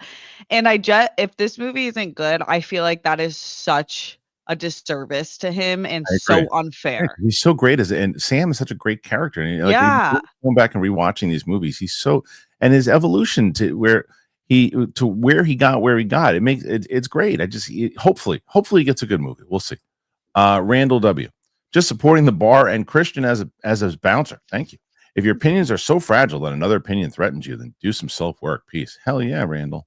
See, Randall, F bouncer. Run for mayor. Zeus Fleming. I'm headed to LA for 6 weeks to take a course. What should I hit this time around? I'm coming from Canada. Oh man. I mean, look, there's a sushi spot that I love. And I don't know if Steph, I don't know if you ever went there. I think I definitely went there with a few people. I don't know if you ever went, but it's in Beverly Hills. It's called You and Me, YUNMI, You and Me Sushi.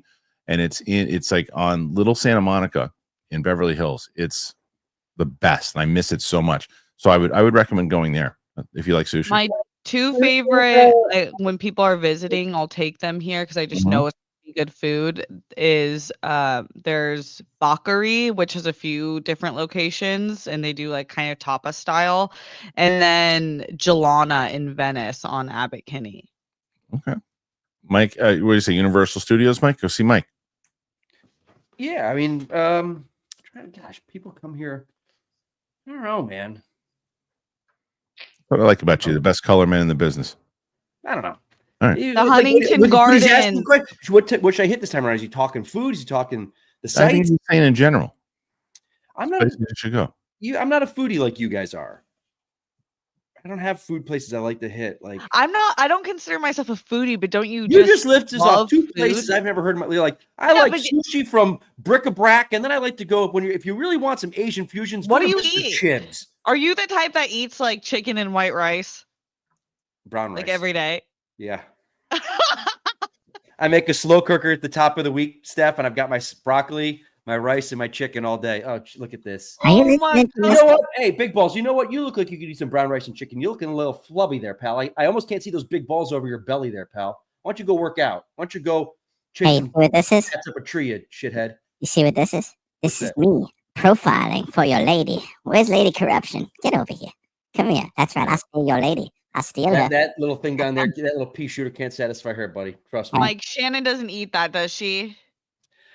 Okay, no. Here's the thing, Mike. You eat the exact same diet as my dog. Big balls. I don't know if you know this, but I'm getting up there in years in my age, so I can't be eating like I did in my 25, 30 years anymore. So, yeah, well, you look good, so I guess it's working. There you go. Hey, here's the thing, Steph. I'll say this. There we go. There are a lot of people that live to eat. I eat to live. Oh, good for you. That's healthy.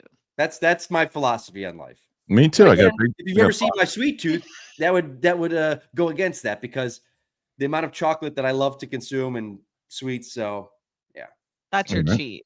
All right.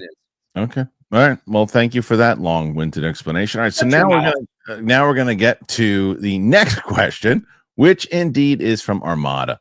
Can Mike do his Jack Sparrow? Do you still do Jack Sparrow?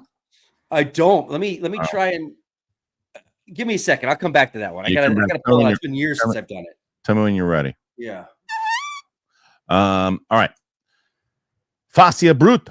Hollywood Reporter says a complete unknown is the Oscar frontrunner. Oh my God, I hope that's true. Oh my God, I hope that's true. I hope that all this controversy puts them front and center. Not Wicked? Nah. Wicked's good, but it's not it won't be. A complete unknown is better than Wicked. I liked it better. You liked it better. Okay. Wicked didn't make my top 10. I hate that there's Oscar drama and it is a bummer to everyone involved in the front runner movies, but I'm like, it is like those weren't the front runners. Weren't who I was like, oh please. So I'm kind of happy to see like what happens now. Yeah.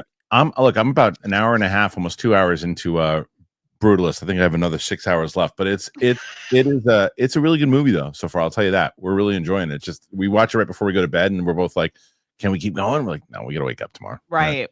but it's like it's long, but it's good. It's really, really solid movie. Yeah, I'm not surprised. I think it's gonna win. Mhm. Day Napper, do you think more actors, Mike? What are you doing? You checking your emails? So I'm looking for some Jack Sparrow thing. Oh, okay, perfect. Do you think more actors would take on roles in superhero movies and Star Wars if they weren't constantly asked about them in interviews while promoting an unrelated movie? Nah, money's money. Nah, come on, money's money. You're gonna now. I thought you're gonna go in a different direction, which is if it wasn't for the public, harassment that they get. Yeah. If they're cast in it, if they don't do a good job, if this that would probably deter a lot of people. I can understand that, but as far as being asked about it, no, it's like ask me about it. What am I going to do? It's like, okay, hopefully, what, my paycheck's going to get bigger for doing one of these things? I'm going to say no because you're asking me about it. That's not going to have any. Yeah.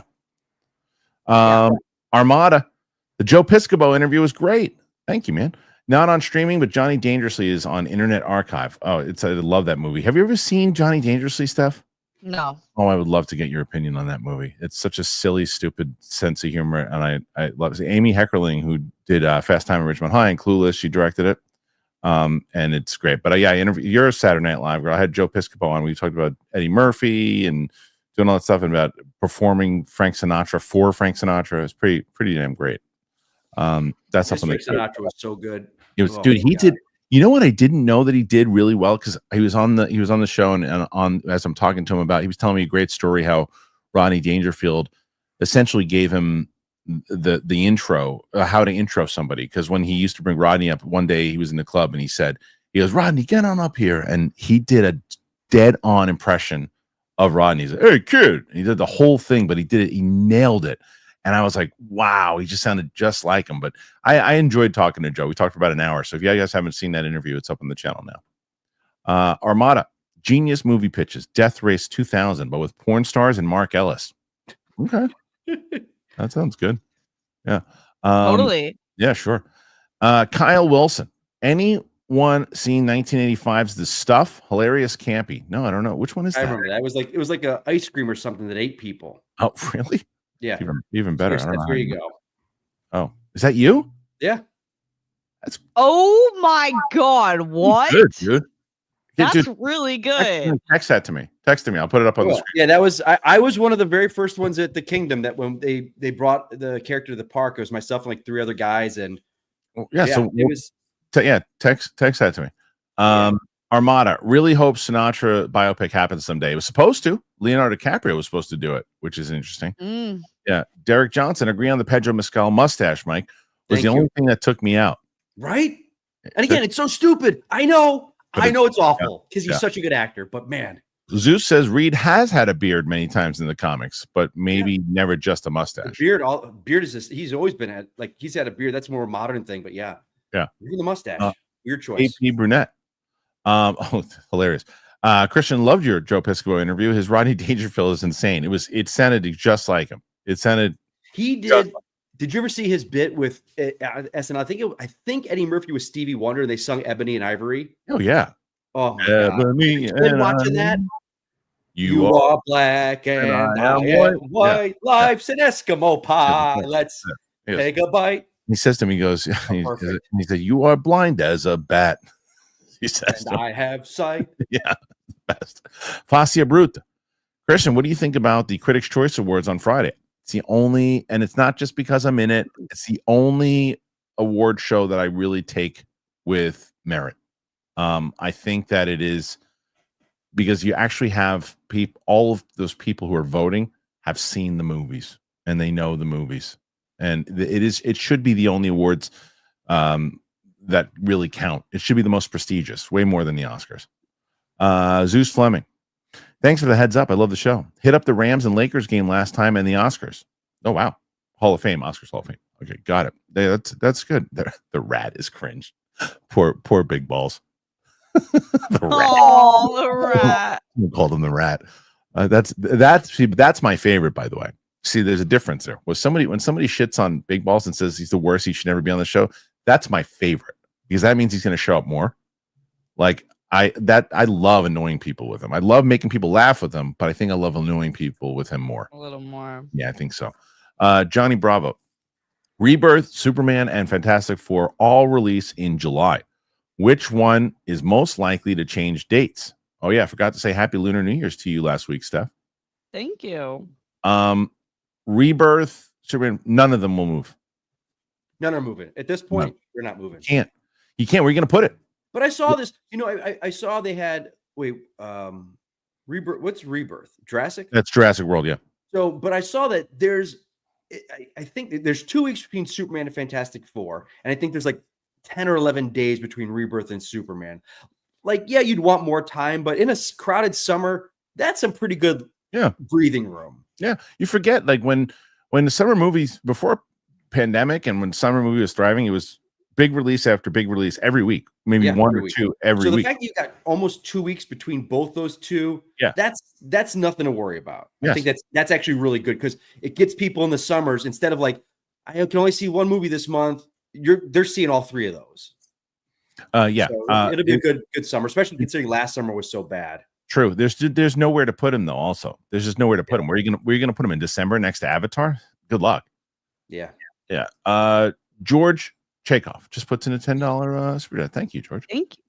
King of the Wicker People, Mike. Please do your Jack Sparrow impression. Talking to Christian Scary Busey. Have a wonderful. Here's the thing. Weekend. I'll give me time. I haven't done it in so long, and I don't want to embarrass myself or make you guys. We'll do it. I promise you guys are putting these in. I promise I'll work on it and I'll come back on it. Yeah, and then I'll load the picture up in here, and then when you come back, there you go. And then you'll have it. Let's see, where is it? It's really good though. I'm surprised you never went as Halloween. I got so much of that good. work. It's great. Man. Yeah, it's good. Really good. Yeah, I will say, there's a lot of things I can say Mike's terrible at. Acting is not one of them.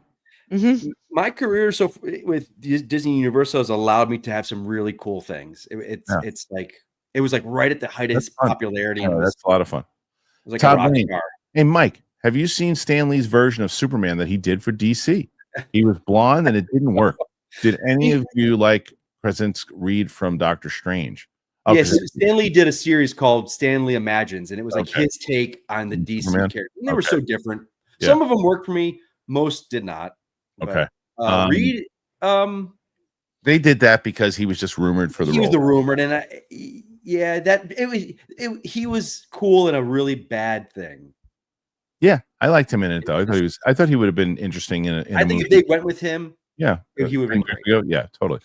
El Baba Yaga. I guess they could have still done it with him now. El Baba Yaga. Mike, leave the porn stash alone. Burt Reynolds was born with his hard to imagine if he didn't have one in the 60s. But I also love your rants. But did Reynolds have it in the 60s, or was he a 70s guy? You're sure he had it in the 60s? Well, he's a Florida State guy. You know that, right? Sure, but I don't think he had it in the 60s. Maybe not. I'm not sure. Ryan X. When I heard one of the college students helping Elon take over the government goes by Big Balls online, I thought that little funny bastard. Is that true? Is there somebody named Big Balls? That'd be so good. Probably. I would love that. Tom Hanks, check out Vast Night for a different UFO movie. I don't know what that is. I got to check it out next week. It's going to be very interesting. Very interesting. I wonder if we're going to be talking about it. We'll see. There's supposed to be a big announcement coming next week. We'll see. Andre. Maybe the 60s style in that specific universe has mustaches, and Reed sees it not as cool when he jumps universes, and then he shaves it off. Maybe. Good. It's pretty good. JP Brunette, just wondering, Christian, if you've introduced Big Balls to the family, feel like he'd be great at the dinner table. They watched the prank phone call that I did with Big Balls because that was clean. There was he wasn't being dirty in that one, and he was nice to the one, and they liked that. My father-in-law loved that. Tat Ronan, 9101. Great show as always. Cheers. Thank you, Tat Ronan. Thank you. You guys are almost at 100. You're 90. Okay. Hey, gang, question. To your guys' opinion, who is the best leader in a movie or series for me? It's Rick Grimes of the Walking Dead comics and TV.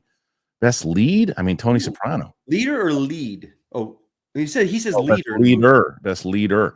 I'd still say Tony Soprano still. Yeah. I guess he's not the best leader. Best leader. Rick's pretty good. That's a good one. I don't know. Good one. I'm trying to think of There's some breaking news apparently. Apparently, Captain Sam Wilson will lead the Avengers. We'll see. I don't know. Leader? That's a good question, man. I mean, more recent, I think Steve Rogers does a pretty damn good job. Yeah. All right. I rewatched Infinity War and Endgame recently, and man, this was so good. Holy crap. Yeah, Steph, you got one for the leader? Rick Grimes, that's a good one though. That's a good one. Yeah. I would have said that. This is what I always go to. Tatiana Maslany in Orphan Black. She's playing like 8 different characters. So. Ewok. Kristian, you missed my first super chat about Professor X. I did. Probably got lost and missed the initial flood of Derek Johnson support. Just kidding. You're awesome, Derek. I'll look. Let me look at that one, and see if I can find it, because I think I did miss it. That was from Ewok. That one.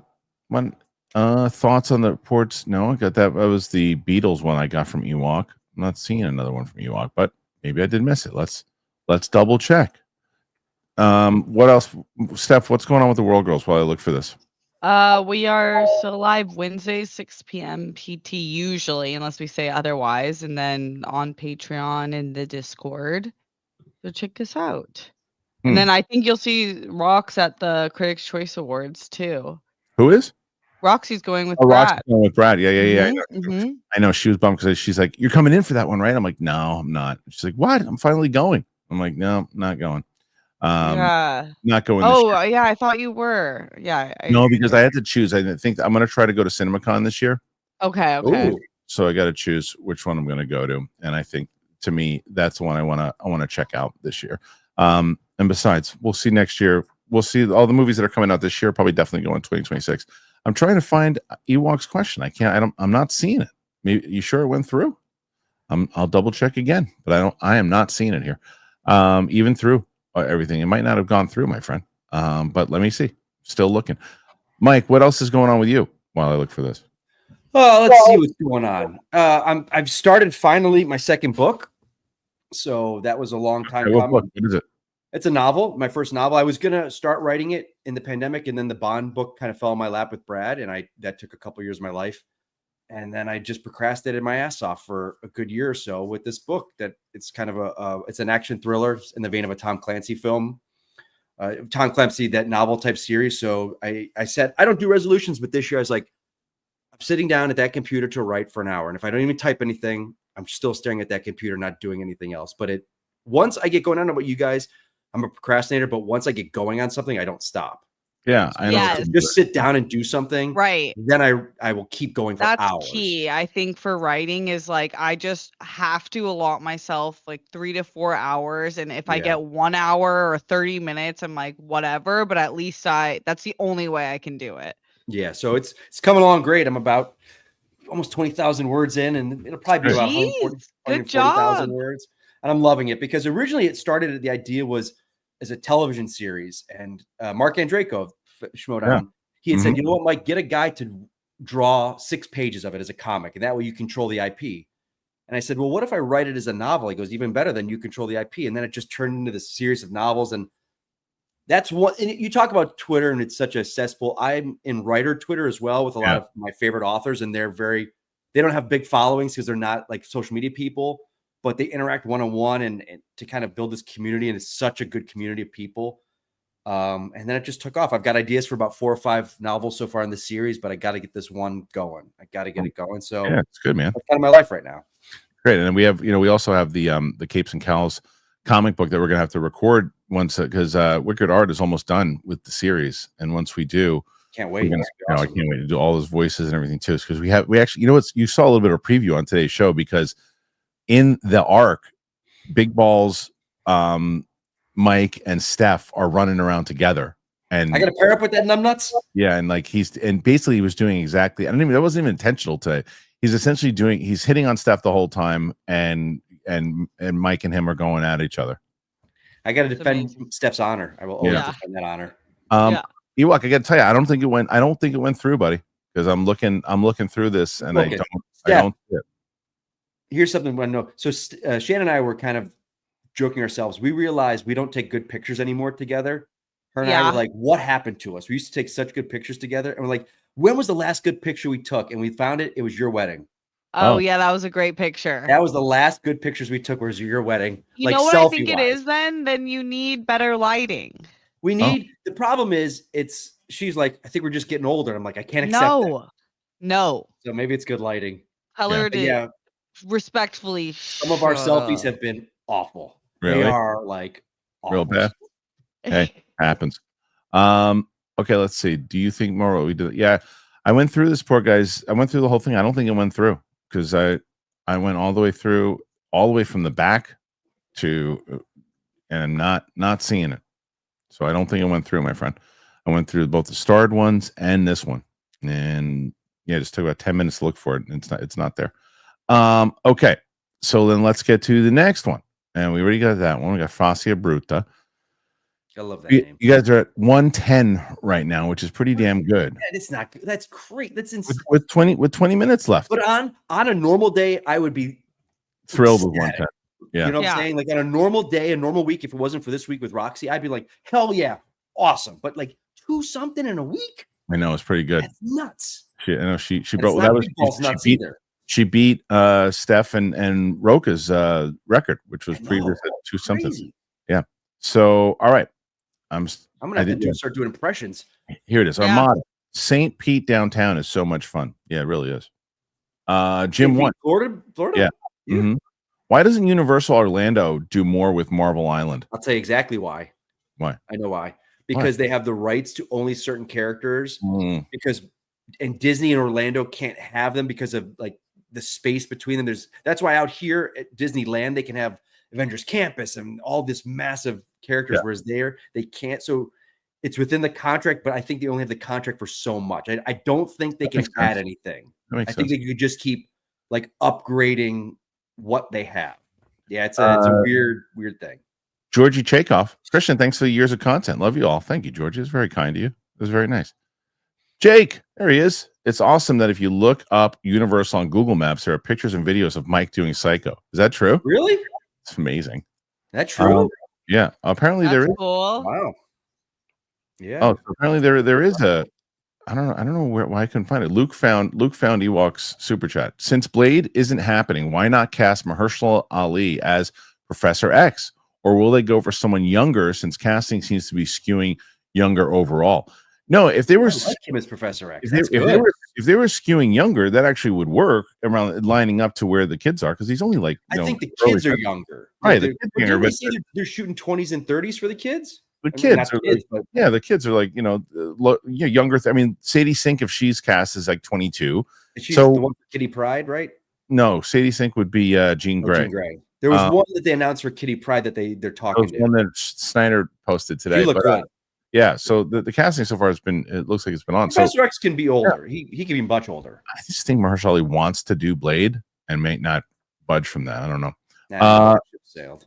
Wait, where did? So I just missed. Right, I went past. Jake Yacovetta. Oh yeah, we did that one. Okay, the mic on Google Maps. But I'm glad we got. Thank you to Luke for finding that Ewok one. Hope we didn't miss any other ones. I couldn't find it. I don't know where it was. Evil John Madden. Think about movies like Step Brothers, Wedding Crashers, Old School, 40-Year-Old Virgin, Hangover, and Dying Laughing. Believe that they won't make movies like that anymore, with a few exceptions, because too many people get offended. I don't necessarily. I don't disagree with you that too many people get offended. People do get offended very fast now with certain things, but I don't think that that's the main reason why they're not making them. I also don't think people are going to see them in the theater as much anymore because of all the stuff that's on Netflix. A lot of comedies and a lot of things land there now, and comedies is not. It's like the Western at this point. Comedies, people aren't going to the movies as much to laugh as much as they used to all the time. Yeah, it's a great feeling when they work. They're just not working. Right. Yeah. Okay. Yeah, I feel like the last movie that there was like a few in my memory that I remember being in the theater and hearing about people's theater reactions of saying it was so funny being able to laugh with other people. It was Anchorman 2, Girls Trip, and Bridesmaids were all there was conversation and Girls Trip was one of the newer ones where people were like, whoa, like this is actually like the next Bridesmaids. And then I haven't heard very many to be able to do it. I know. I hope it has a comeback. I really do. Dancing Dog 60. As an unknown, Joe was in a ton of beer commercials. He sure was. Yeah, he really was. Armada, Kristian got to clip out when Sam met Big Balls. I don't even clip it out, but I put it on. I mean, it was on here. I don't. Did you guys saw? Or maybe it was Coy and Winston who saw when he met her. It was great. But clipping it out, I don't know if anybody would care. Rodolfo Roca, just sending some love. You got to, Rodolfo. You got to chime in on Mondays with John Roca. Todd Lane, Mike, is there a character you would want to play at Universal or Disney, but you have not? Also, Steph and Kristian, who would you guys want to play?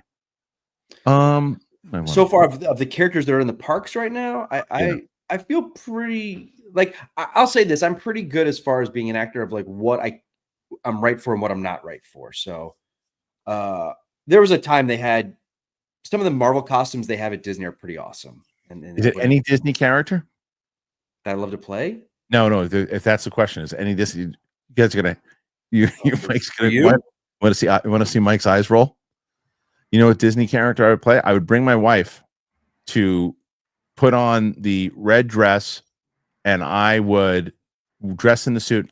She would be Julia Roberts from Pretty Woman, and I would be Richard Gere. And you'd be who? Richard Gere from that movie. It's Disney characters. The Disney movie. I ain't gonna have them in the park. The Disney What's the matter movie. with you? Disney movie. What? Hooker with a heart of gold. It's a fairy tale. That would be funny. Yeah, just saying. I think I would do Gamora. I love Gamora, and I like Elektra, but I don't think they have Elektra yet. So I would do Star-Lord for sure. I think that's a good one. Yeah, that's fun. Yeah. Dancing Dog 60. Has Feige put his foot down on the MCU leaks? No images of Bob in costume is leaked at all. You can't put your foot down on leaks. Leaks are leaks. So far, no hot toy of him has leaked either. You talk about Sentry and Thunderbolts. Yeah. There was that little, someone posted like a belt buckle. They think it was off of a toy or something. But I don't know. Yeah. I don't know. Has there been a big leak with the MCU lately? Ever? I mean, no, yeah. I mean, not recently. Maybe that. Now the difference is, have they locked it down? Is the question. Yeah, but putting your foot down means like nobody leaks stuff. I'm like, okay, it's like, but if you're just very careful in how you're doing it, that's possible. Yeah. Daynapper, how great would it be for Nicolas Cage to start doing roles like Willem Dafoe? Just show up in a movie, 2 or 3 scenes, and rock everyone's dick off. Sure. Yeah. Yeah. Why not? Let's see. So wait, what does it say now? Wait, he says, how is that 139? I don't understand. What's wrong? He says Luke says there's 140 right now. I count 115. You shortchanging us, Harloff? I'm not. Well, yeah, if that's the case, then what did Roxy really have? This says like, yeah, because if I missed, I got to go through the seat because I didn't sign out or anything. Dancing Dog 60. Your takes on some post-credit scenes that lead to nothing, like the Whedon Justice League one or Black Adam, kind of hilarious in hindsight. The one that I was bummed about was the one I just watched for Guardians 2. Guardians 2, when they have all like Stallone and Ving Rhames and all them together as the original Guardians, like that didn't lead to anything, and I wish that it would have. They don't bother me. Yeah. I mean, I knew the Black Adam one wasn't going anywhere. That was hearing that whole debacle. You knew that was not. Oh, I see what it is. It didn't. So that just shows more for Roxy too. So a lot of the suit, they don't count a lot. The stars don't count a lot of the super stickers. So Roxy had more than 240. So with the super stickers. So yes, exactly. So 115 is where we stand right now. This doesn't actually calculate the super stickers. George Chekhov, Mike, what is your favorite mustache in a movie? Ron Burgundy. Oh yeah, it's a good one. Oh, that's a glorious whale That stash. came really quick. Yep. Of course. And Port Ewok, who just put in the lost super chat, which we already got. But it isn't happening. Do you think Marshall Ali would be a good choice? Yeah, we all do think he would be a good choice if they do it, but I just don't think he's. I don't think he's going to do it. No. All right. So no, I didn't miss any of the super chats or stickers. I just Derek knows that, you know, I highlight. There's only so many. Thanks for fighting for us, but 240 was 115 is damn good. 240 is ridiculous. Like, But Steph, are you going to do? But you never know. Every time we try to you never know. You guys, if you just send in 100 right now, 100, about 125. Damn, that's crazy. Something like that. Yeah, that's crazy. Everyone who sent in, double it up. Yeah, here's another one. Maybe it's me, Steph. Maybe I'm bringing it down, kid. I don't know. That's a good number though. 116, Mike. Love you all. On a normal week, phenomenal number. So, Steph, what X-Men would you be? And Mike, what would you be? What X-Men? I know mine easily. Who would you be? Cyclops. Yeah, I could see that. Oh, that's funny. I was gonna say I hear Psylocke a lot. I like Mm, Ooh, Polaris. yeah, you'd be a good Psylocke. Yeah, Psylocke, Polaris. yeah. Someone with colored hair. No, you'd be a good Psylocke. I'd probably be Beast. All right, let's see. Tat Ronan. More. I mean, 117 on an average day is like solid. Solid. That's not It's even solid. solid. That's great. On a It's normal great. week, Yeah, that's great. Yeah, it's great. I appreciate you. It's piss compared to Roxy this week. Yeah. But I had like 35 yesterday. Yeah, me. Mike Joyce. Warner Brothers just added lots of free movies to YouTube. Interesting. One of them is Best Picture Oscar nominated The Mission. Jeremy Irons and De Niro play Spaniards. I remember that. That's Remember great that. music. I always remember walking into the Blockbuster and seeing it's a picture of De Niro on the cover. He's got the sword. That's what I always remember about that one. Then I'll let you go, Steph. Okay. And again, Dancing Dog 60. There will be blood. I drink your milkshake. I drink it up. Great mustache. Well, I actually think Superman's mustache is pretty good too. Yeah. Yeah. Oh. Tat Ronan 9101 117 is nothing. It's And help 120. us. 121. Zeus Fleming, you guys rock. Thanks for the chats today. Thank you guys. Thank you. 121 is still not letting you sign off. And here's another one. Right? No, that's not it. Okay, that's it. All right. We do have a very solid week here. Winston and Coy are going to come in and try to see what they can do against Roxy. But I'm going to have the Infinity War reaction out tomorrow. And again, if you are just joining us, just to show you again, this is the kind of reaction you're going to get from Sam on tomorrow's reaction. So that's one of like 7. This is what I put on the table for her. She had that, and when I had that ready for, she's like, really? I'm like, yeah. And I think it was quick.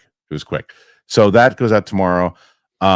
Next week. Oh, well, Saturday, I think Paddington in Peru is the other one. Oh, yeah. Yeah. And then Tuesday is Captain America. So, all right. A few more. Derek Johnson. Sorry, Mike. I feel like my return has instigated a small battle with the questions. Look, you have definitely caused a wonderful havoc, my friend. He came back, and this whole week has been like, Roka thought he was a shoo-in at 193. That's still insane. I know. Scott B. Are you guys looking forward to Reacher season 3? Mike is. Yeah. Yes, I am. I got to finish too. I will say this. The book it's based on, Persuader, is probably one of my least favorites in the series. Okay. But the show has been stellar so far for 2 seasons. So, yeah. Let's see. George Chekhov. Don't you dare sign off. Well, you guys aren't letting us. Yeah. So, Tat Ronan, 9101. Favorite Doors album and song. My favorite Doors album is Live at the Hollywood Bowl. And I like the version of the end that he does, because he kind of goes into a bunch of different songs inside of that one. So that's probably my favorite one. I listen to that one the most. You guys like the Doors? Not really. No. All right. Have you tried the Doors, Steph? No. So I don't know. I'm not like, I don't know. Mike's an imbecile. I can see why he doesn't like it, but I could feel that you would if you, especially with some Via, probably really like it. Okay. Like this is I say no to grass. I pass on grass. Right. This is complete imbecile. All right. So Todd Lane, love you guys. What's all your favorite mixed drink to have when you're out with your friends? So recently, I mean, over the last like 5 years, I would tell you that I've gone away from liquor and I just like to drink either beer or wine when I'm out at a bar. But if I do have a drink, it's usually a rum and Diet Coke. Steph? Yeah, I don't really drink either, but I guess, and if I do drink, it's usually like straight, like I'll have like a scotch with my dad. But if it's a mixed drink, I guess I like a 7 and 7. Okay. I used to love Tom Collins, and now I'm a Tito's and soda guy. Okay. Yeah, light, it's refreshing. Okay. All right, let's see. Next one here. Dancing Dog 60. Just wait a doggone minute. We love Steph. Yeah, I mean, look, love you. 130. So you got, we love Steph. Look, you just need to hit 110 questions in 7 minutes. Yeah. I think you can do it. Zeus Fleming, Mount Rushmore of sitcoms. I would say Mount Rushmore. I would put. Yeah, see, I understand that pick. I was never a big Seinfeld guy. I always liked it when I watched. Yeah, I'd put him out. I put him in there for sure. You're right. Say that it's yeah, it changed the landscape of comedy television. Friends. Yeah, as much like you, I don't see it, but I respect it. So Cheers? this isn't your Rushmore. This is what you No. think the Rushmore is. The Rushmore of sitcoms. Then I agree with that. I'd say Cheers, Friends, All in the Family. Yeah. Archie Bunker. I mean, come on. Back then that changed everything. Maybe the Cosby I Love Show. Lucy. As much as it's not good or to talk about, but the Cosby Show, that was something. I don't know what's happening with today's thing because Johnny Bravo said he missed my Dark series. Luke is looking for it too, said he couldn't find it. So we'll see. I think we're getting screwed here. Yeah. No, it would list. I think we're missing about 220 questions. You guys can see it. You guys can see it too. Bank. You guys can see it too, where it says it right there. George Chekhov, what's Big Ball's favorite movie? Oh, I'll have to ask him. Steph, you want to ask him what his favorite movie is? Yeah. All right, Big hold on. Balls. Yeah, baby. Hi. What's your favorite movie? Oh, I'm so glad you asked. My favorite movie is Little One Comes In, Becomes a Big One, Turns It Out, and Becomes a Trick for a Week. Oh. Yeah. Is this It's with Elena Croft. okay? Not is it, I don't know which one this is. Hot Yeah. Chick? No, it's just a real filthy movie. I'm a disgusting animal. Okay, okay. Yes. And I just watch it in front of the television with no pants on. That's me. Okay. I'm picking up what you're putting down. Well, so was she. Okay, I gotta go now. Bye. Okay. That's all you get for that one. Yep. All right, next one. And it is Dancing Dogs. Is The Thing the scariest Carpenter film to y'all? It's pretty creepy. I did watch it recently. Yeah, I'd say it's probably the creepiest one. Yeah. Carpenter films. Yeah, I'd say so. Yeah. Someone said missed me. Scroll back up. Where? I'm gonna try to find it again, but I'm not seeing it. Tat Ronan, most anticipated movie of the year. For me, it's Superman. It's so tough. I'm Mission Impossible and Superman are like neck and neck. I'm just kind of like, I don't know, man. Yeah, that I can see that one. And me, it's Avatar also. Yeah. And so I think for me, it No. might skew Mission Impossible just because I think that's more of a sure bet as far as how I'm going to like them. Yeah, Steph, yours is not Wicked too. Oh my gosh, I forgot it was coming Yeah. out this year. It's Wicked Part I found Sun 4 Tzu. good. Did anybody see the new Watchmen animated movie? It's good. Made me appreciate the 2009 film. And your homie Katie Sackhoff does Silk Spectre voice. Oh, that's great. I just talked to her on the phone yesterday. Didn't ask her about that. I have it in my queue. Haven't seen it yet, but I will get to it. Okay. So I love the Snyder film. Love it. Yeah, it's pretty accurate to the comic too, the Snyder film. Yeah. Okay, so that one we did fine. I don't know what. Yeah, so they're not lost, and then we still got more. We still got more. They want to keep you on. You got 138, guys. 138, and they want you to stay on the air. So this is the next one, which is Todd Lane. Mike, if you were cast in season 4 of Reacher, would you play a villain or an ally of Reacher? Ooh, of course. Like there's a talk. Actors always love. They're like, it's so much more fun to play a villain. I disagree. I think it's more fun to play a hero. I would love to be like an old army buddy of his that that's good. He comes to for help or something. Yeah, I would love to. Yeah, get in on that, man. I try, man. I try. My agents try. They try to get you in. Oh yeah. Oh man, Legend MM600. Who's your favorite hero of all time? Batman for Mike. Daredevil's a close second. I would say Superman. Yeah. Yeah, probably Superman. Yeah.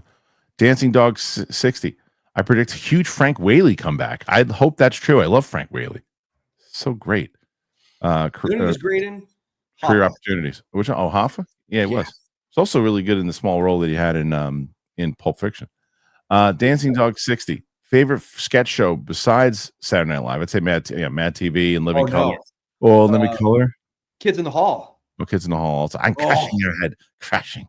Kids Hall. Early Kids Hall. Oh Yeah. my God! As a kid watching that, funniest thing of all time. Living Color is probably pretty damn. In Living Colors, so great. Chappelle's the best singular sketch person for a sketch show, and then Key and Peele is so great. Oh I never God, got the into that. Tells. Yeah. What was his name? The was it the black racist character he did? Oh yeah, He was the blind. yeah. Oh my God. Yeah. Oh my God. Todd Lane. Steph, if there was a World Girl movie besides the OG girls, who would you cast to join you guys? Good question. All of the original Charlie's Angels, Nice. Jennifer Coolidge, Oh, Perfect. and Missy Elliott. Hey, you guys gotta be doing something wonderful today. Yes. Yeah. Yes, Miss Coolidge. Tatrone, Dune 2 versus the Brutalist. Oh man, I wish. Do you know the party I would have in my house if Dune 2 wound up winning? Yeah. No world. No. All right. is it up Now, for Best Picture? yeah, Yeah. it is. Oh, window. All right, 139. Any other day, that's setting records. Right. Today, didn't even scratch the surface. But Yep. Roxy just kidding, 140. Opinion on there you go, Mike. Yeah. Opinion on Jonathan Majors possibly coming back to the MCU. Well, it's a rumor. I And think it is a rumor spurned by the magazine Dreams trailer. I think Feige and them haven't even considered it. I think they've moved on and they are not touching that with a 10-foot pole. Okay. Because you do that opens up the Corona thing to coming back, and it's Oh my God. But It's so one spiral. is a great actor and the other is just saying, Steph. I'm talking in the eyes of the world and the fans. Yeah, I hear you. yeah, I hear you. precedent. All right, let's see. I did find another one here that when Dark is my favorite TV series of all time, but nobody knows what show it is when I bring it up. Why do you think it's so unknown and what's number one for all of you? What's the show? Dark. Yeah, I love Dark. It's a German series. I've never heard of it. That's why. Because that is from Johnny Bravo, by the way. So Dark is one of my favorite TV shows of all time, and it was the audience that told me about it. I binged it and told Steph about it and just knocked through it. It's in German, right? It's like the whole thing. You got to watch it in subtitles. If I don't have a problem with that, but some people do. I mean, I'm watching Squid Game in subtitles, and people are yelling at me, "Put it on in English." I'm like, no, it takes away. No, it is no. You that's such a disservice. It took me right out of it. So I don't do that. But the other thing is these are from scientists, quantum physics people, other people that said that the way that Dark handles time travel and the way that it works, that it is the most accurate to how the science behind it is. That's cool. And I loved that show. I absolutely loved it. So it is underrated because if that was an English speaking show, it would have been, I think, had the kind of numbers like Lost.